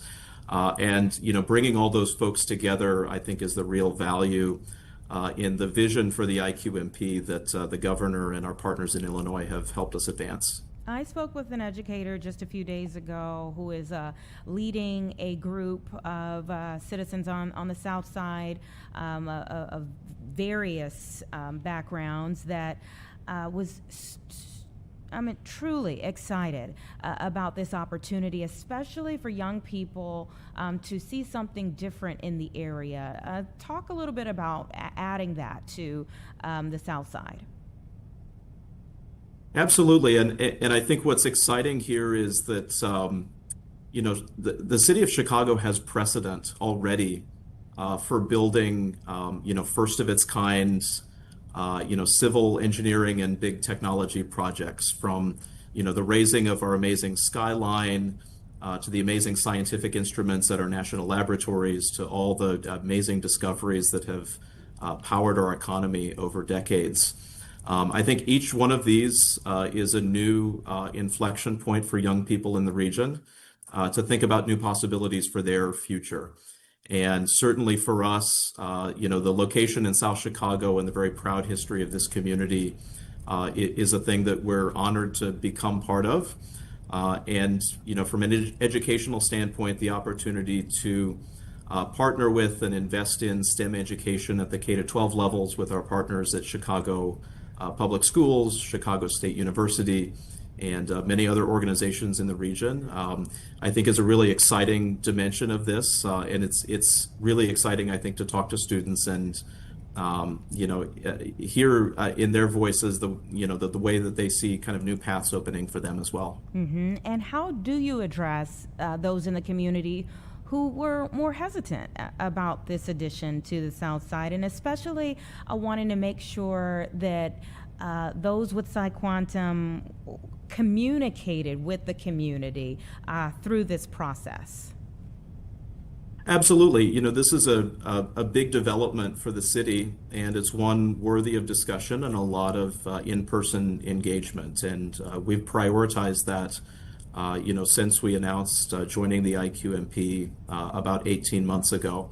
This has occurred through a series of community meetings, our membership in and attendance at various kind of civic and industry organizations, certainly engagement directly with Chicago Public Schools principals, particularly in South Chicago and the surrounding communities, to talk about our project and share our plans and projections for what that's, the impact that we see this having in South Chicago and beyond. I think it's really a growth opportunity for this region and this community, but certainly a big change, and we acknowledge that. And we spend a lot of time engaging with these folks in person to help them understand what that trajectory looks like the next few years. Mm-hmm. And when you're helping people understand what Sai Quantum brings, like let's break it all the way down.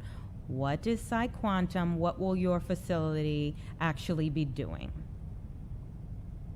Sure. So we're a full stack quantum computing company, and we've reached the point in our company where we're ready to build a large scale quantum computer, and that's what we'll be building in Chicago. So this is a first of its kind scientific instrument for accelerating important research in a number of directions and to help companies here in the Midwest and beyond innovate new products.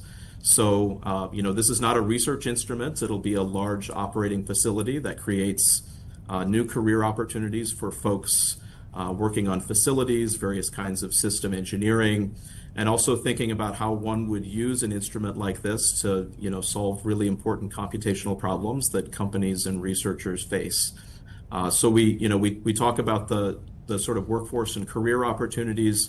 I think certainly anytime you introduce a new mode of computation into the economy, that helps certainly expand and accelerate innovation in those industry sectors that benefit from that. So I could see second order effects from that as well. So really glad to be part of this process, and that again, that in-person engagement and sort of sharing those plans and that story personally is important to us. And you are very familiar with Chicago. Tell me how.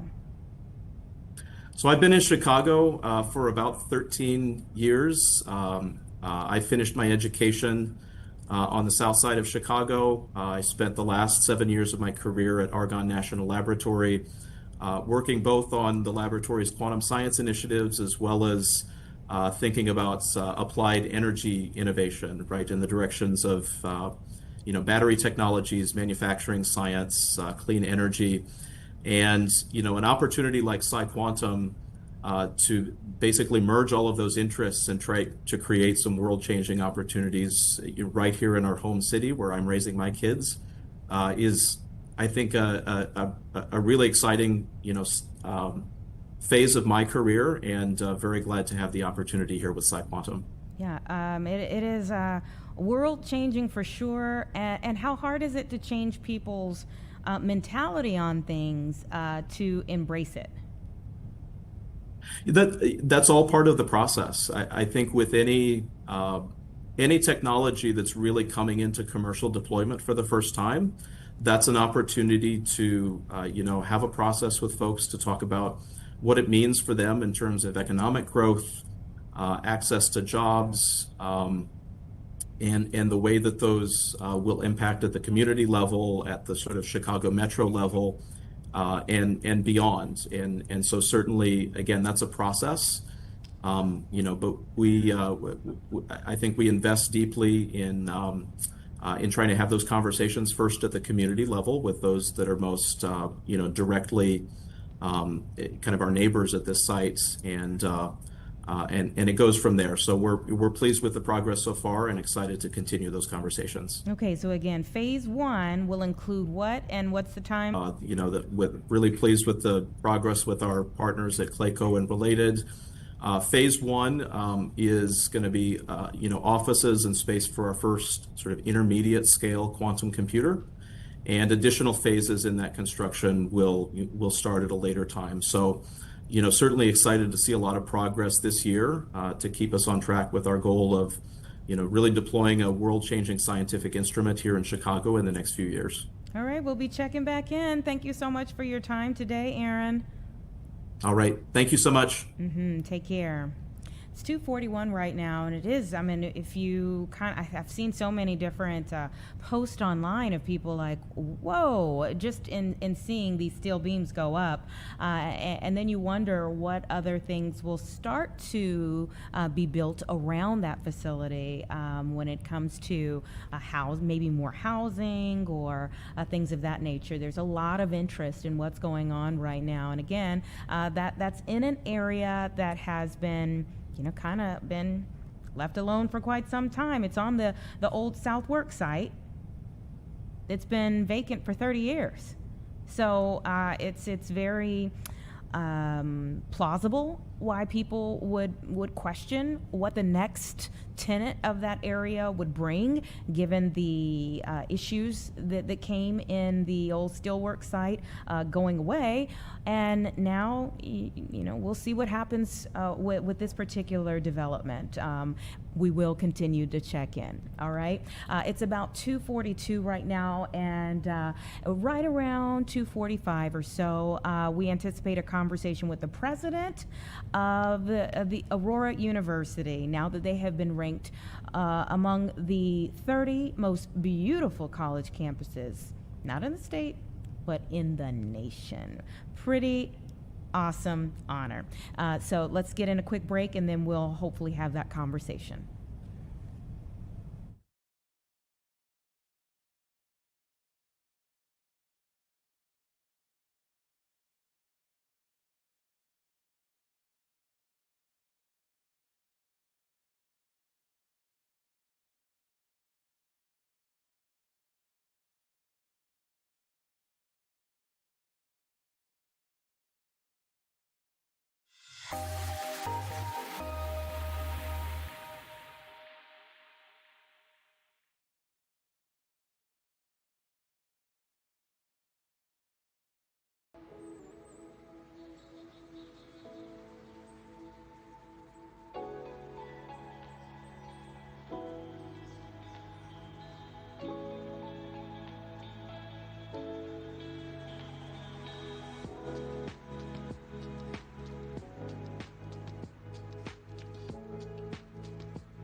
Welcome back, everyone. It's about 2:45 right now, and we have a lot of fine institutions for higher learning throughout Illinois, but only one has been listed for U.S. News and World Report among the top 30 most beautiful college campuses in the nation. And we're not talking about listed, at number 30. No, Aurora University is now ranked number 3. And so I have the president of the university, the honor of speaking to Dr. Susanna Rivera Mills. Thank you so much for your time, and congratulations. Thank you. It's so wonderful. You can imagine how thrilled we are to have been acknowledged in this way. Oh, I'm sure. Tell me how you got the news. Well, frankly, I saw it in the U.S. News article. We weren't really notified separately, so we all found out at the same time that the news broke. And then, of course, we verified that this was the case. And in fact, it was true. So we were celebrating and we're thrilled to be able to be among these 30 campuses across the nation. Tell me what a recognition like this does for a university. I think it's so important. It raises our visibility. The way our campus looks, we work very hard to create a welcoming environment. And not just for our students. This is actually meaningful for employees as well. When we recruit employees, when we recruit students, we know that if they can come and visit our campus, they will experience the beauty and the care. And I think it's a reflection of the community and their own responsibility, their pride in our facilities and ensuring that we can continue to have these amazing facilities that support both the student experience and the employee experience. And when you think about the magnitude of this, right, we have more than 4,000 colleges and universities across the U.S. So to be recognized among this 30 institutions, it's really incredibly meaningful. We consider ourselves to be a bit of a hidden gem. So this certainly raises our visibility, and we hope that people will appreciate it. And maybe if they haven't been to campus, they might take the time to come and visit us. Yeah, tell me about how, what are some of the things going on at Aurora University these days? Well, we are here preparing to finish this spring semester, looking forward to commencement. Our spring commencement is very special because it's the one graduation ceremony that actually takes place in the large quad. So one of the things that makes our campus so beautiful is that we balance the number of buildings with the number of green spaces and the way that we landscape it. And so spring is pretty special because around the first couple weeks of May, we begin to set up our outdoor tent in the main quad, and the graduation ceremony can bring as many as 3,000, 4,000 family members and students to celebrate this incredible accomplishment. Many of our students are first generation in college to graduate, so you can imagine how meaningful this ceremony is. And to be able to have it outdoors with the backdrop of this gorgeous campus makes it that much more special. Now, what are some of the most beautiful spots on campus? Like for those who are outsiders, I know, when you spend a lot of time at a university, the spots. What are the spots? So right now I'm coming to you from one of our most beautiful buildings. It's Eckert Hall. Eckert Hall was built in 1912, and it's really one of the first 3 buildings of the campus when it was founded. It's actually part of the National Registry of Historic Places, and it was named after a Civil War veteran who really was an incredible donor, financial backer, and established the campus as it is today. So that's a special place, a lot of history, very classic looking building, classical architecture as you would imagine.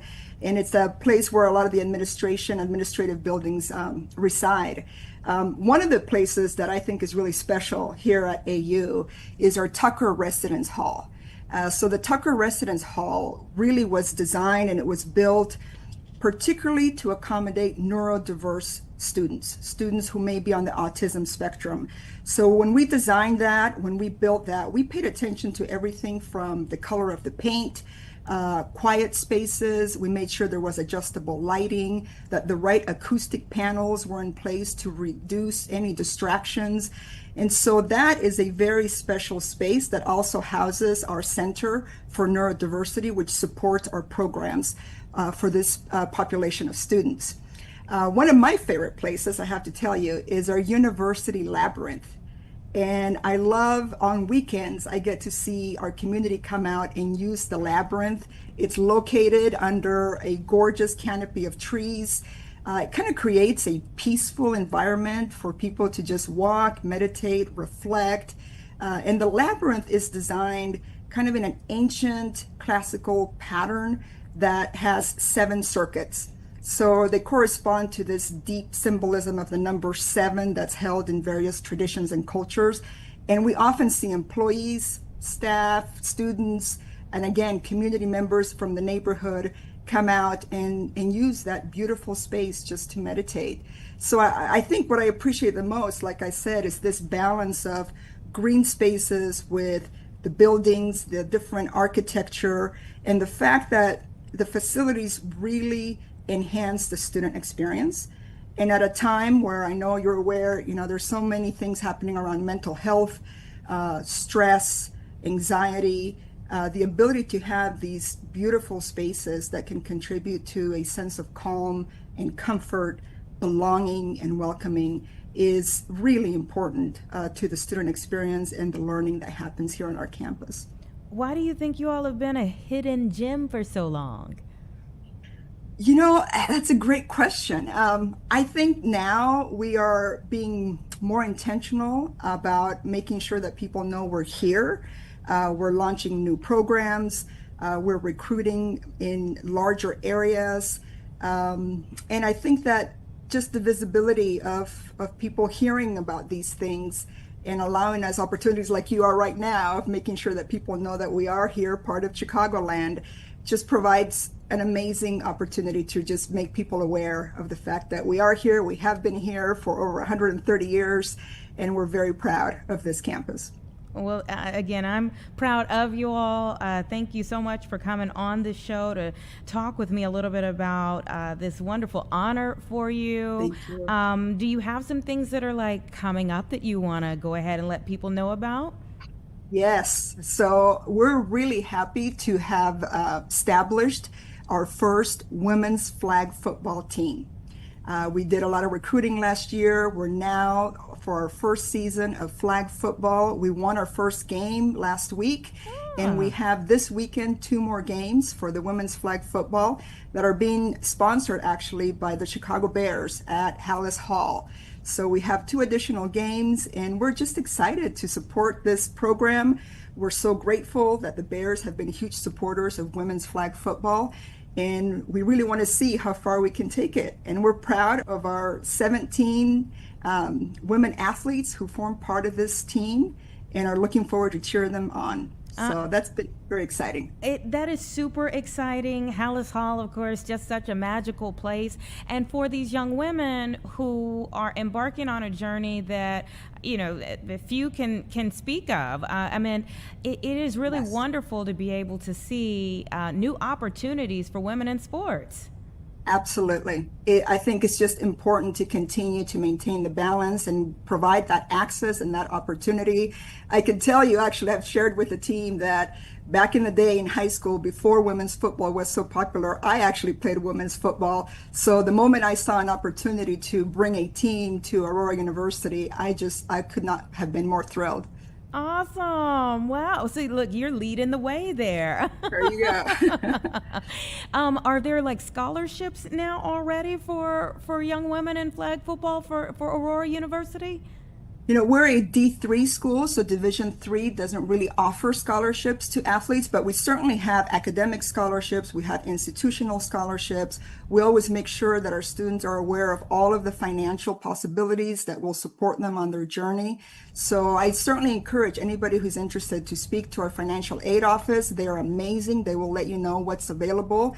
And actually, of the 17 women athletes, I can tell you the majority of them come from the Chicago area. So that has been a wonderful market for us to recruit and to support. Yeah, I've spoken to so many young women we've had on our shows over the last couple of years who are in flag football programs at their high schools. And so it's good for them to know that they don't have to go far from home to be able to continue this road they're on. That's right. I think that this sport is just going to continue to grow. I see nothing but opportunity here, and I'm really looking forward to seeing additional teams develop at other universities so that we can have a great competition. Mm-hmm. And when we speak of not having to go far from home, let's just say, because you are a hidden gem, someone doesn't know how to get to Aurora University from Chicago. What do they need to do? All right. So Aurora University is the westmost city from Chicago. We're about a 50-minute drive. And you can get to us, just find 88 and 88. Right off of 88, you're going to see the city of Aurora, and there will be signs to guide you to Aurora University. But more importantly, go to our homepage. Just look up Aurora University on your website, and you can get all the information you need to come see us. So come visit. Dr. Mills, thank you so much once again for joining me here on the show. Congratulations on it all. And we'll be watching the ladies flag football team this upcoming weekend at Hallis Hall. Great. Thank you very much. Rooting for them to go all the way, and for the university as well. Take care. It's 2:56, everyone, so we're getting ready for the 3 o'clock hour, our final hour here on Chicago Live, and we still have plenty more ahead. So we want you to give us about 2 minutes here. We'll get set up for the last hour, and I'll tell you about some of the things that are to come.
All right, welcome back, everyone. 2:59 right now. So while we have a little bit of time before we go into the 3 o'clock hour, let me just kind of line you up with some of the live things that we are monitoring right now. Let's go to the White House. There is a big group of soccer players. It's going to be there soon. You can see all of the cameras that are set up for Inter Miami's championship celebration at the White House, with President Donald Trump here returning off of their MLS action here. They are the champions for the 2025 MLS Cup. So they are going to be honored for their championship season pretty soon. It's 2 days before they are scheduled for an MLS match against DC United on March 7th. adding what they say is a ceremonial highlight to a busy week for the team. So this would be Lionel Messi, who's going to be there at the White House. I know, like, I say all of those things, and a lot of people are like, wait, is Lionel Messi going to be at the White House? Yes, this should be Lionel Messi's, time at the White House today. And so we do expect to see the superstar and his entire team there momentarily. Everyone is already set up. Messi, of course, previously received an invitation to the White House for a Presidential Medal of Freedom ceremony from former President Joe Biden in 2025, but was unable to attend due to scheduling issues. So we anticipate seeing him today momentarily here again, enter Miami, visiting the White House to celebrate their championship season. All right, let's move along. Of course, our big story for the day is the announcement of the DHS Secretary Kristi Noem being out at that position, and we have a camera set up outside of Oklahoma Senator Markwayne Mullin's office because he has been named by President Trump as her possible successor. Of course, that is pending confirmation from the Senate, but the president says that's his guy. And so he hasn't given any interviews that we know of thus far. Obviously all of this is still fairly new, but you can see, there's plenty of press set up there waiting for the opportunity to hear from him about this huge moment for his career and really huge moment for the country. The president says that Kristi Noem will, as of March 31st, be a special envoy for a yet to be announced security initiative. So we'll hear more about that. He says he expects to give more details about that security initiative over the weekend, on Saturday, in fact, in Florida. But again, not much information that's been released about that. But the big story of the day is that DHS Secretary Kristi Noem is out. And again, we do anticipate that Oklahoma Senator Markwayne Mullin will be next, pending the outcome of his Senate confirmation hearings. We also have another live picture. This live picture is set up for an update on Operation Epic Fury. Of course, that is the U.S.-Israeli war in Iran. That's been going on. I believe we're in day 5 now. And so Secretary Pete Hegseth and also General Kane are expected to be giving a briefing anytime. It won't be General Kane today. We anticipate it'll be Admiral Brad Cooper, who will be at this press conference. This is in Tampa, Florida, there at Central Command. So again, Secretary Hegseth and Admiral Brad Cooper that we anticipate any moment now giving an update on Operation Epic Fury. And as soon as that begins, we will try to take that live. So those are a few of the live things that we are monitoring at the moment. Let me tell you a little bit about what else we should have for this hour. Before we turn you over to the 4 o'clock news, we should have our own Tia Ewing coming up here to talk about the story that she's working on. She may be Zooming in with us, and we'll hear from her one way or the other right around 3:45 about the story that she's working on, a video that's become viral, and we'll get the details on what exactly happened in Lake County that has so many people talking. A few minutes before that, we're hoping that our chief meteorologist will be able to come up here and talk to me about what is going on outside. I mean, in fairness, she prepared us for this, right? There were a few days ago, we had beautiful sunshine outside, and she said, hold on to that. Because this is where we are, and we're kind of stuck in this mode right now for a minute. It's just been icky outside. This is day 2 of the ickiness outside. Hasn't been overall, just a slush out there, but it's just been nasty, just not pretty like it was a few days ago. And as she actually has been telling us, we actually need the rain. There's some places that actually need the rain. We kind of downtown and in Chicago proper, we're doing okay from that standpoint of drought, but some other areas throughout our viewing area very much so need the rain. So we'll talk to her a little bit more about that as we all start looking forward to the weekend and what we can expect then. But first up, We want to have a conversation about a DNA cold case that has been cracked, goes back to 1977. And I have Tracy Anders with the DNA Doe Project, who is joining me to talk about how they were able to crack this case and provide some answers for a lot of people. Thank you so much for your time. Thanks for having me. Absolutely. Walk me back to this Illinois man. In 1977, he was found dead in Pennsylvania. Is that right? He was found dead in Virginia. He was actually hit. It was a hit. He was killed by a vehicle on I-95 in Virginia. Okay, so Virginia, East Coast, and why do you think it's taken this long for us to get to an identification? At the time, it would have been limited as to where the news went out. You know, it probably traveled through Virginia, but it didn't make it up to Pennsylvania, which is where his family was living. So they may not have ever heard to be able to put it together. Mm-hmm. Okay, so that's where Pennsylvania comes into it. His family was in Pennsylvania. He Correct. was found in Virginia, but he at one point lived in Illinois. He grew up in Illinois, and he does have ancestors that were in Illinois as well.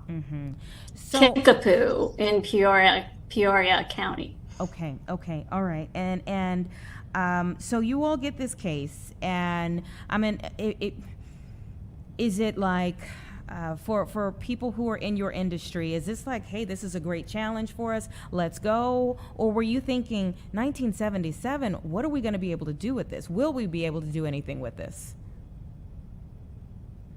A little of both. This case did have significant challenges in the lab, and that's what took so long from when our work started. So once it gets out of the lab and bioinformatics is performed, then we have a usable profile that we can work with and do the investigative genetic genealogy to make that identification. And you really never know until we see that relative match list, what we're going to be working with and how much information is available. And so how long did it take you all? For this case, I think it took us about 8 days. Wow. We had a number of relatives that we built family trees for. And as I mentioned before, the ancestors were in Kickapoo in Peoria County. And once we had identified a union couple, so where several of these ancestors came together, we knew that our John Doe was going to descend from that couple. So we focused on working and descendancy research and trying to find any males that we couldn't find proof of life for. And we eventually came to Peter. And he was the oldest of 6 in his family. And we could not find any proof of life for him after the late 1970s. And how did this case end up in you all's care? We are a nonprofit. We were founded in 2017 with the purpose of using investigative genetic genealogy to identify people that have died and don't have a name. We work with law enforcement, coroners, medical examiners across the country and Canada, and we provide the genetic genealogy research at pro bono. But there are costs associated with labs and with uploading to the databases that we use, which are GEDmatch and Family Tree DNA. And I ask that because, you know, one would wonder, okay, did the police contact this organization or did the family contact this organization? So I was really looking Yes, usually it's the law enforcement that comes to us with the case. The family doesn't know that it's a John Doe because they haven't put it together yet. So it would be somebody in the law enforcement agency or a coroner or a medical examiner who's really an advocate for the case and is looking to get it solved. And that's what happened with this 1977 cold case. They really wanted an answer at this agency, so they came to us for help. Yeah, and so when you're able to make contact with, were you able to, what relatives were still there, alive to, is that on you all, or does it then go back to that, law enforcement body to make contact with any possible relatives? Sure, that's a great question, Anita. We work behind the scenes and we identify the leads, who we think the candidate is. We provide that information to the agency. And at that point, it's up to them to investigate further and also provide confirmatory DNA testing. So in this particular case, has a relative been identified or spoken to by law enforcement since you all cracked the case? Yes, the relatives have been contacted and confirmatory DNA testing was performed. And so who was alive, and what has that reaction been like? There are limits to what I can talk about, based on our privacy agreements with the agencies. And I don't think that's been released publicly. Okay. So I don't think that's something that I can share. That's fair. I mean, listen, my mind is going, so pull back if you need to, but my mind is going. Go ahead, ask the question. I won't answer it if I can't. Walk us through, you all's process. Like how does this actually work? Sure. So we get the DNA profile. It's uploaded to the databases that we can use. As I mentioned, GEDmatch and Family Tree are the two that allow comparison of the DNA from unidentified human remains. So with this case, we uploaded to GEDmatch first. And then from that, we get a breakdown. We get a list of all the people in that database that share DNA with our subject and how much DNA they share. That allows us to make some estimates as to how they might be related, how closely or how distantly they might be related. We build profiles for each of those relatives, so a family tree, and we try to determine how those relatives in that match list are related to each other. And then once we can determine that, we can work down and try to find where our subject is in that family tree. Talk to me just a little bit about how far DNA technology has come, because it does seem like we're hearing more and more about cases that date back so long that are finally being solved because of the new technology. It's pretty amazing. Yeah, some of the first cases that were utilized for crime scene DNA identification and also unidentified human remains identification were solved in 2018. So it's really just since 2018 that we've been using this specific technique to provide answers for some of these cold cases. And it's so important. Identification represents one of the most basic human rights. So recognizing the dignity and personhood of these unidentified human remains restores respect for the families that are left behind. And it acknowledges the loss to community and society. And families don't have to live with the ambiguity of this loss. You never want to be in that situation. Can't really imagine what a family goes through having that guessing game for decades at a time, or what it feels like when you finally get the answers. I mean, sometimes the answers could give you the closure you seek, and all could be well. And honestly, sometimes the answers could come and maybe it's not so welcome. Right. Well, when someone vanishes and there are no answers, families are left to fill in the blanks. And some of those blanks can be brutal. Mm-hmm. So identification doesn't erase the grief, but it can replace some of the uncertainty with truth.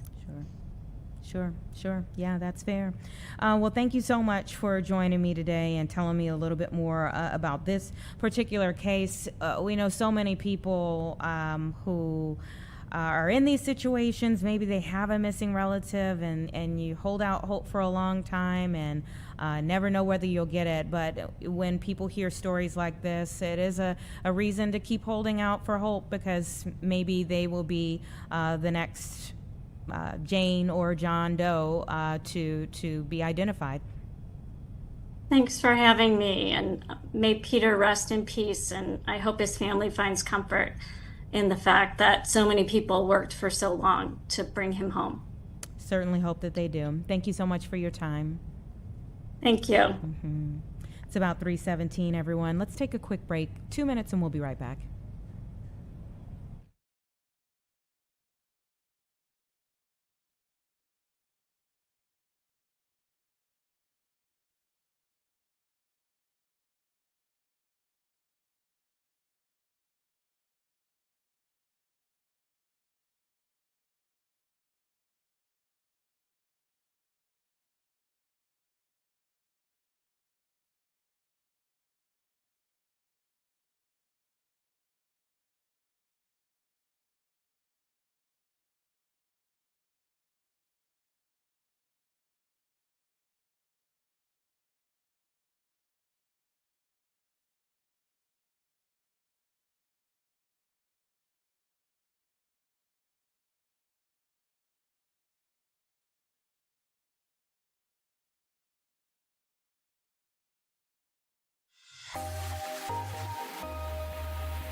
All right, everyone, 3:20, and we're still waiting on a couple of big events to happen. They're very different types of events, but you can see here, this is one at the White House, and you see there's Secretary of State Rubio. A-Rod is in the room, and we also have Pam Bondi, who is there as well, as many others who are waiting on the championship soccer team to arrive into Miami. And so this is a big moment as they are celebrating their championship season with the 2025 MLS Cup. You can see the setup over there. They're kind of moving that camera all around to kind of show all of the folks who are in the room. A lot of Florida people, you know, let's just say a lot of Florida people in the room, very happy about this day as the championship celebration is getting ready to get underway here. Obviously, they've been celebrating, but this is a big moment for them, coming to the White House and having this distinction, this honor to be able to, whoa, that is a huge trophy there. But to be able to have that moment where they get to take the picture. You see the risers back there behind Secretary Rubio that people will be able to stand on and get their good pictures in with the president and celebrate this moment for the team. And yes, Lionel Messi is expected to make his first White House appearance. We'll see. There's Transportation Secretary Sean Duffy there. I mean, the room is filled. The room is filled, and they are just waiting on the champions to arrive any moment now through those doors. So it looks like they're ready for them to come in. They're having some folks, be seated. All of the press is already there, ready for their arrival, but they just haven't kind of moved into the room for the big moment just yet. So as soon as that gets underway, we're going to take you there live, just as soon as it starts, and we'll try to listen in for a bit. There's another live picture that we are monitoring right now as well. This one, again, like I said, very different scene here, but this is also in Florida.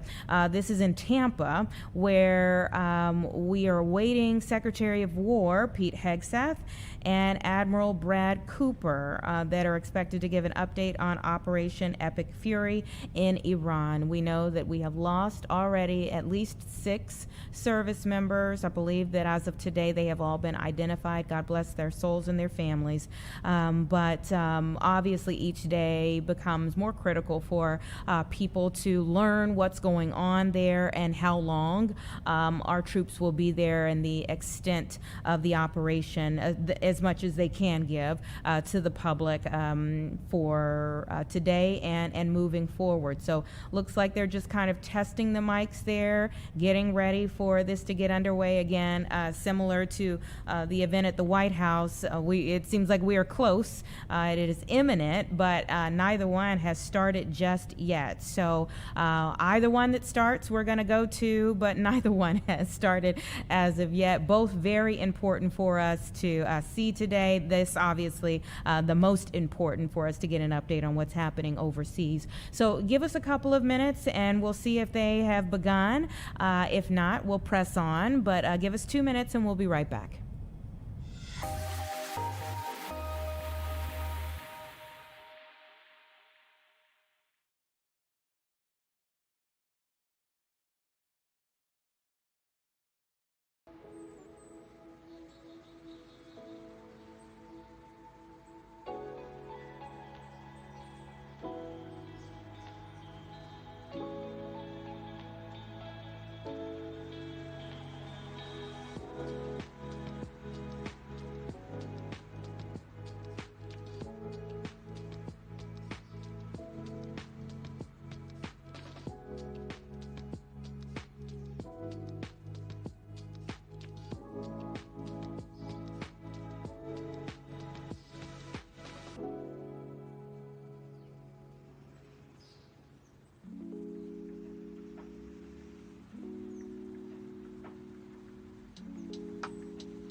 All right, everyone, 326, and let's take a look at how the stock market is doing today. Oof.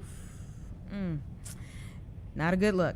Not a good look as we see where things closed for the day. If there is maybe one silver lining, when I looked at this, when we first came on the broadcast today, it was down more than 1,000 points. So it didn't end at its lowest point of the day, if we're trying to maybe look at a positive.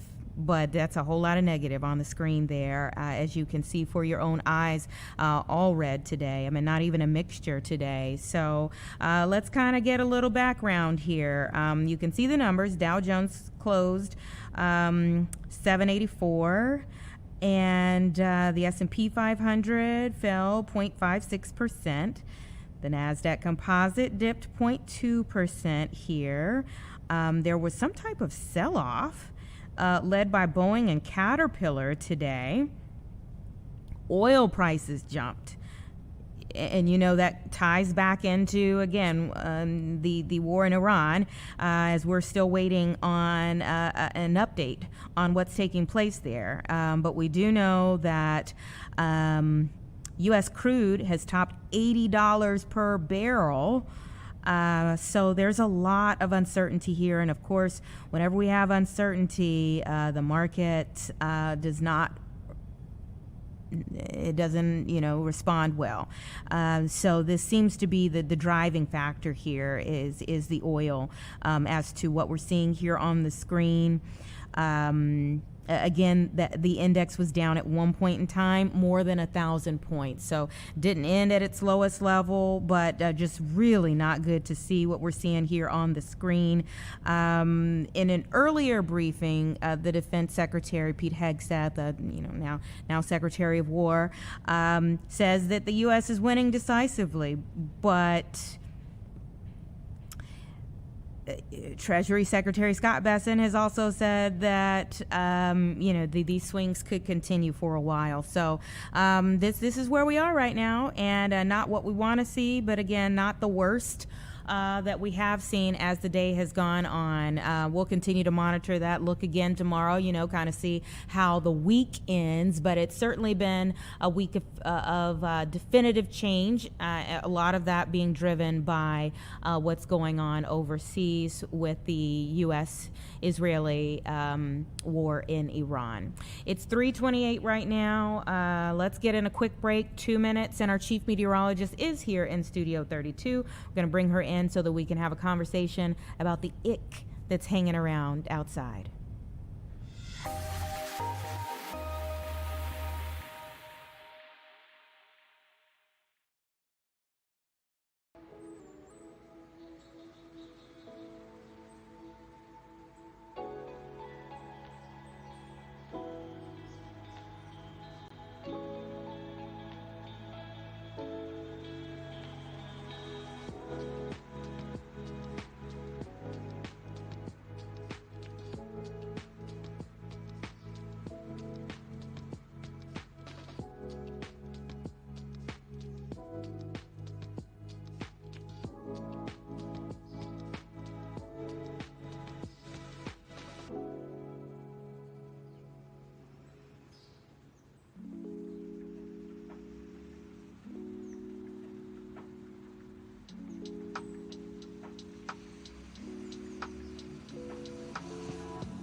3:31, giving you a live look outside at a dreary day. Day 2 of the ick, Emily. Yeah. Well, we've got one more to get through, too, so we're not done with it just yet.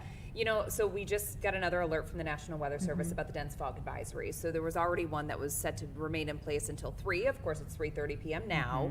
That has now been extended until 6 a.m. tomorrow for Cook County, also for Lake County, Illinois. But for those of you in Lake County, Indiana, and Porter County, your dense fog advisory is going to come to an end right around 9 p.m. this evening. But, you know, we'll see, because we've been seeing this extended and extended and extended, because we've been seeing that fog rolling in right off of the lake. So, yeah, just dreary, a little drizzly out there as well. And we're also tracking storms for tomorrow. Could be our first go-around with severe storms so far this year. Like spring. Very spring-like, Yeah. yes. But, you know, temperatures, we're really moving in the right direction. We are talking highs. You know, I have to have, like, some sort of good news here when I'm talking about bad news in the weather department. So tomorrow, near 70 degrees for your high. But I will say, for the northeastern Illinois lakeshore, places like Chicago, all the way up into Lake County, it might take a while to see those upper 60s and low 70s. So don't be surprised if at midday we're still in maybe even the 50s with that flow coming in off of the water. We have to be very patient and wait for that warm front to roll through. But once it does, you're going to feel those winds turning to be out of the south-southwest, and then temperatures will very quickly warm up. But again, we may not come close to that 70-degree mark in the city of Chicago until maybe late afternoon, early evening of Friday. So it's not going to be 70 all day. Just kind of keep that in mind. Don't step out in your shorts and t-shirt. Will it even feel like 70 at any point in time? It'll be gusty, but you know, we really don't have to worry about a wind chill factor as long as temperatures are above 50. Yeah. So that's good news there. Yes, it will be windy tomorrow, and we are going to have those showers and storms. So there's kind of 2 windows for those storms tomorrow. The first one is going to be mid-morning through about early afternoon. Those are not expected to become strong or severe, but we could have some pretty heavy downpours. Then there is a small chance. I'm not very convinced that we're going to see more storms popping up during the late afternoon.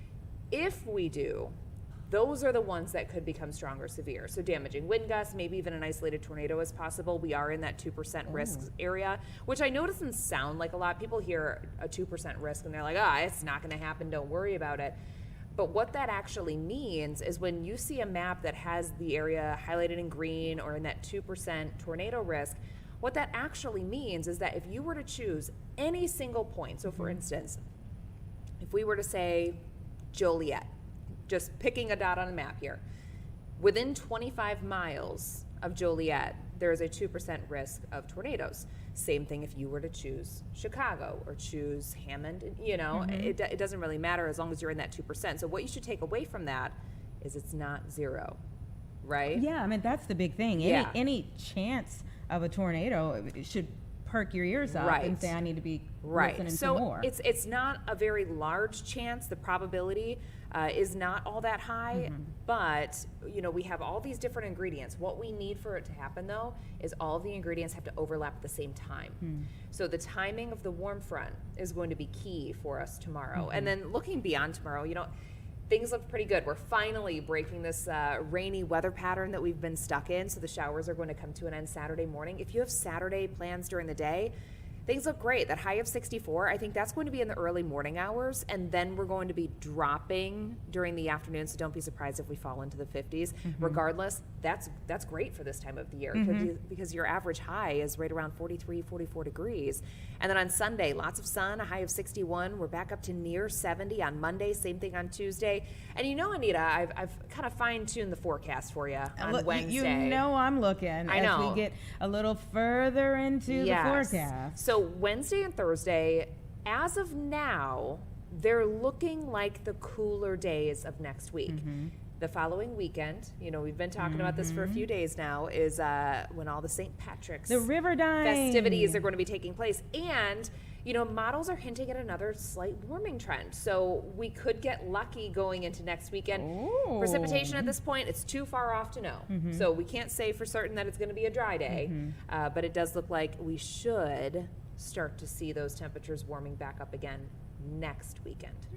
Very not all bad. interesting pattern that we have going on here. Yeah. And it is kind of like ups and downs. Yeah. You know, this is very normal for March, especially around this area of the country. So we're just kind of on this roller coaster ride, but we'll take the 60s, we'll take the 70s when we can get them, because average is 43. Yeah, and this dense fog, you said it's going to be staying around. So, of course, tomorrow, there will be so many people, thousands of people that will be on the south side or at the House of Hope for Reverend Jackson's public ceremony that will be taking place. And I'm just thinking, okay, is it going to be soggy for folks who are going over there? So folks should be prepared for showers to roll through, because we're going to be within that window of seeing scattered activity rolling through. I don't think it's going to be anything that's long-lived, but I wouldn't step out tomorrow morning without the umbrella. Keep those handy tomorrow morning. As far as storm chances, there could be a couple thunderstorms around in the morning, but the severe threat, I think, will hold off until afternoon or evening. Okay, because I'm sure people will be in line. Yes, absolutely. So yeah, big day. Yeah, prepare for the weather, and for there to be long lines. I think that the House of Hope holds 10,000 people, and I really do think that it will be a full house tomorrow. So we'll be covering that throughout the day, and the storms as they come and they go. Yep. Yeah. Thank you so much for coming up. Appreciate it, everybody. Give us 2 minutes. We'll be right back.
All right, it's 3:40, everyone, and the celebration has begun at the White House. So let's take a look in and listen for a bit. You'll face absolutely guaranteed death, and I don't want to see that. They don't want to see it either.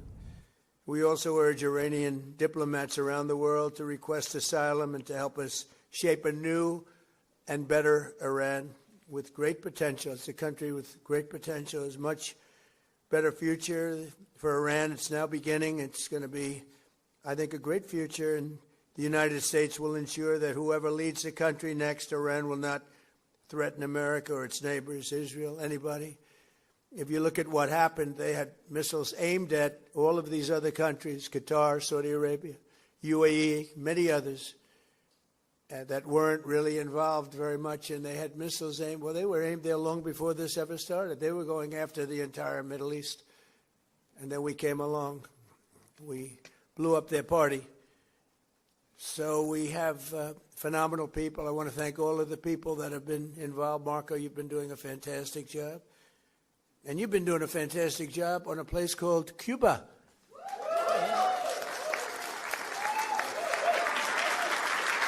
Right? And A-Rod came in before. I said, hey, do you want to come up to a little award? He's gone to plenty of award ceremonies. Thank you, A-Rod. Big fan. But what's happening with Cuba is amazing. And we think that we want to finish this one first, but that will be just a question of time before you and a lot of unbelievable people are going to be going back to Cuba. Hopefully not to stay. We want you back, and we don't want to lose you. We don't want to make it so nice that they stay. But some people probably do want to stay. They love Cuba so much. I hear it all the time. That was another one that wasn't supposed to happen. Venezuela is going great. It's been stabilized. We have a wonderful person as your president-elect, Delcy Rodriguez, and she and her staff have been doing a fantastic job working with us. We're taking out hundreds of millions of barrels of oil, and it's going to Houston and various other places where it's being refined, and we're sending them back far more money than they've made in many years, and actually very shortly it'll be more money than they've ever made.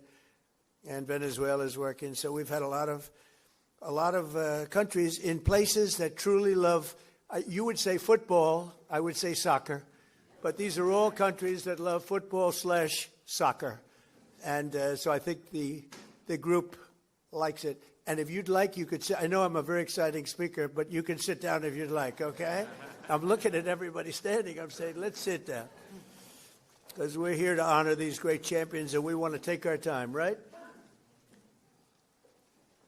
Let's get to the reason that we're here, and it's a beautiful reason because we're honoring truly talented people. Today we're thrilled to host the 2025 MLS Cup champions, Inter Miami. Great job.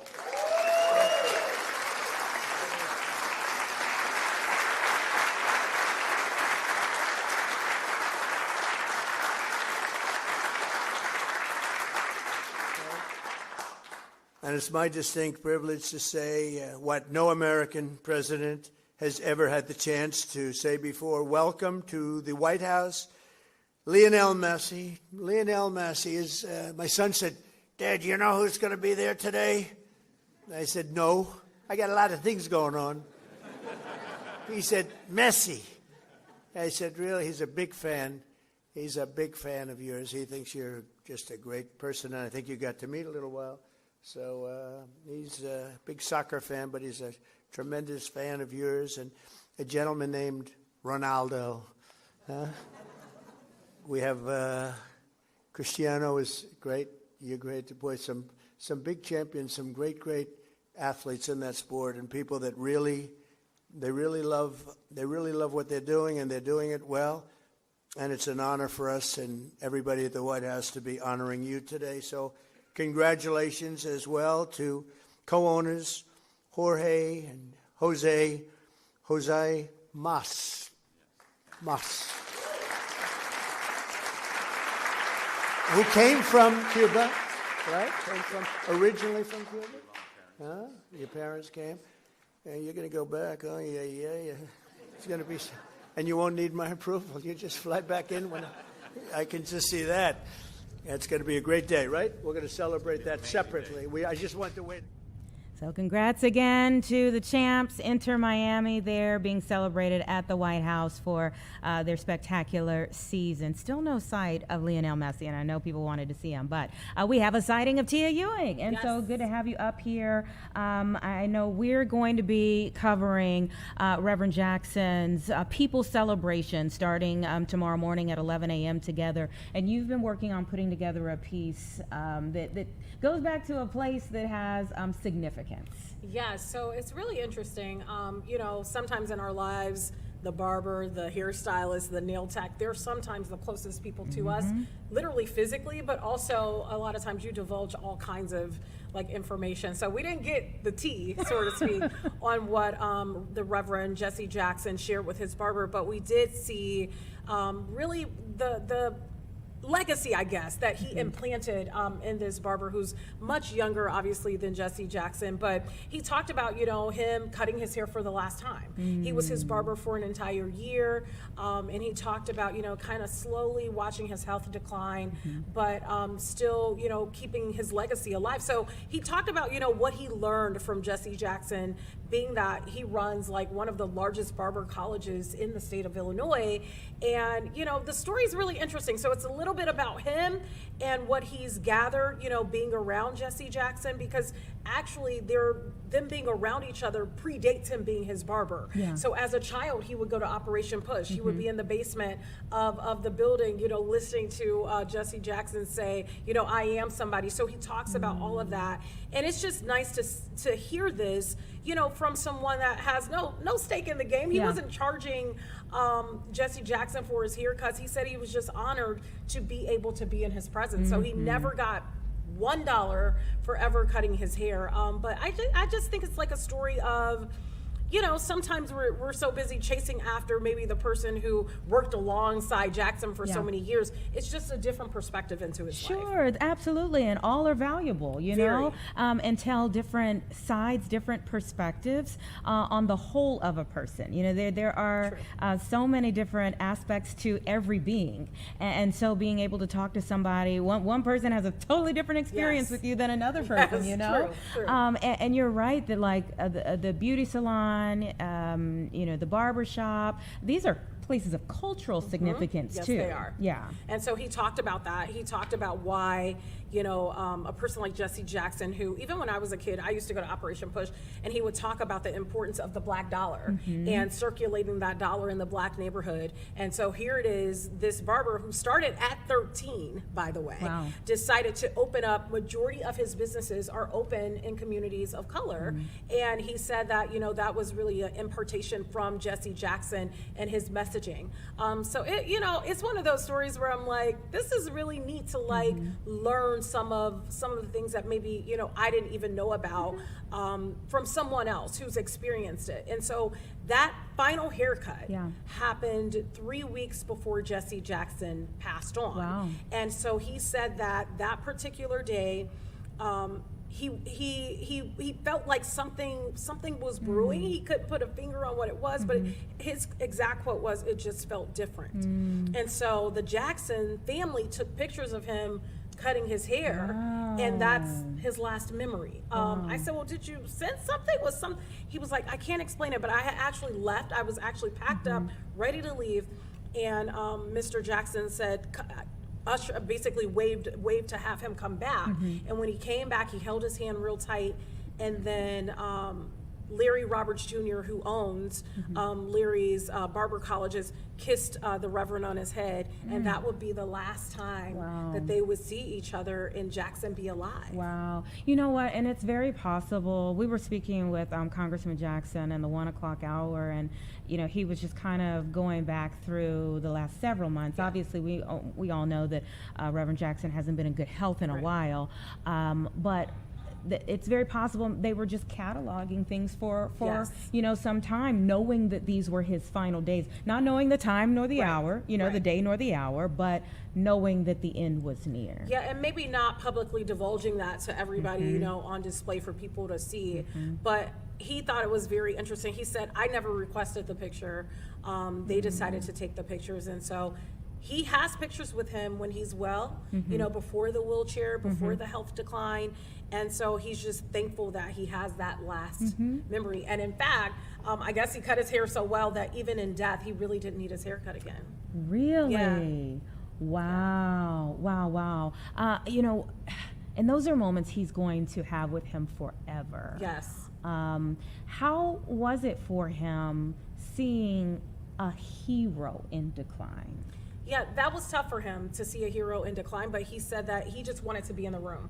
That was one of his quotes. Like, for him, he didn't see it as someone that, you know, their health was leaving, because he knew him, you know, well before that point. So every moment that he cut his hair, every time that he cut his hair over the last year was like, I just want to be in your presence. Sure. And that's the way that he, you know, dealt with that, you know, seeing it happen, but not really maybe acknowledging it, because, you know, that hurts for a lot of people. Oh, and that's why I was asking, because I know for me, you know, seeing Reverend Jackson when he was in his prime, and then moving here and seeing him in decline, it was very difficult for me the first time I saw him again, and it had been some years, and I was so used to this person who was so vibrant and so powerful, and he was still verbal when I saw him again.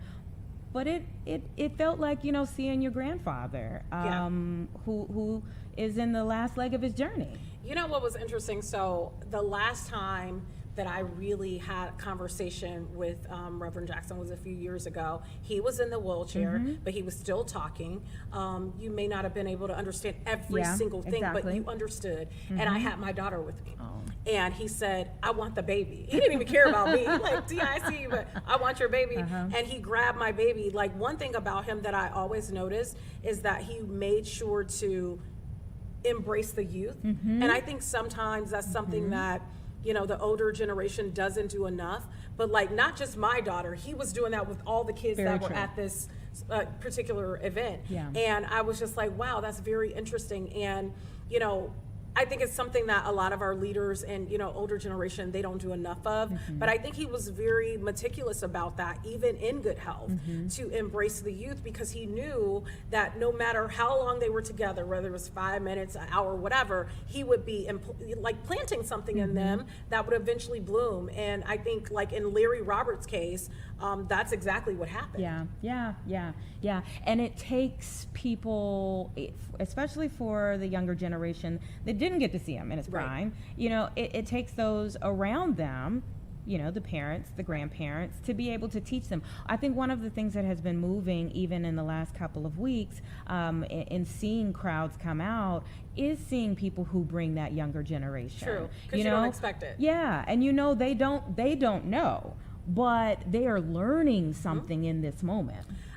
Also interesting, I talked to a young lady who worked for the Reverend for about 14 years. She's in her 30s, so on the younger side, right, of generations. And she talked about how, like, he was so uplifting to her, that actually what happened was she was not supposed to work for him at all. She was going to Operation Push as a spectator, sitting in the crowd. Somebody that worked for Jesse Jackson was like, come on up here, you can do this job. Somebody saw something in her. Yeah. She becomes the floor director for 14 years for all of his telecasted, you know, productions that he had. And she said that she knew she made it in life when the Reverend knew her first name. And she said that she would go on to document so many historic moments with him across the country. So it left Operation Push, and he entrusted so much in her that she then would photograph him across the country. Then I heard from another man who worked for him for 20 years who spoke about how he had this, and this is like a cute little something that people may not know. He wasn't really supposed to be drinking Coca-Cola, but like he had a thing for Coca-Cola. And so this was one of his employees that would like kind of sneak him a Coca-Cola, and people were like, you're not supposed to give him that. He's like, he's the Reverend Jesse Jackson. I can't tell him he can't have Coca-Cola. And so he talks about that, and you know, working for him and what that was like, and how many great experiences they had over 20 years. So just to hear the varying accounts across generations has really been interesting. Then I heard from another man who hopefully we get to interview today, who talked about how many years ago, when the black firefighters here in Chicago were trying to get, you know, their contract done and get more pay, they wanted equal pay, right? They wanted to be paid just as equally as their white counterparts for the same job. Jesse Jackson stepped up and was like, no, you're gonna pay these people. So, you know, you have, you know, this serious person who would go to bat for anybody, and you also have this lighthearted person that loved Coca-Cola.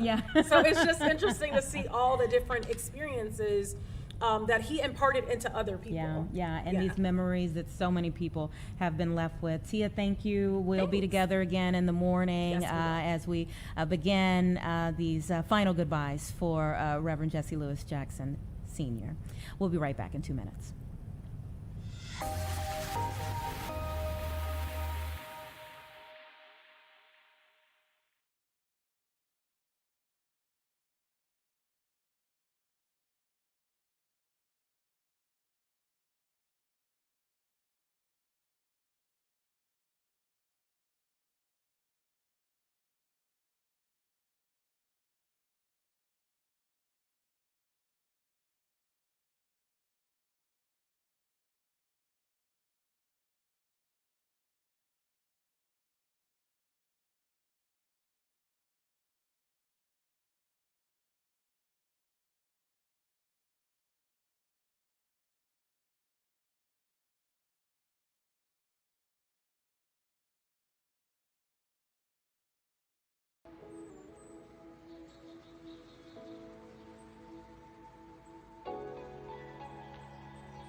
We'll see you back here tomorrow, everyone. Thank you for joining in.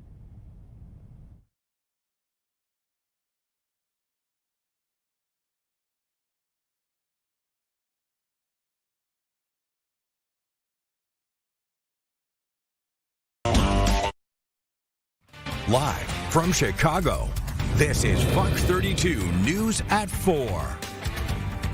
And here's what we're all trying to make sense of today. The head of Homeland Security is out. What this shakeup could mean for national security. A stunning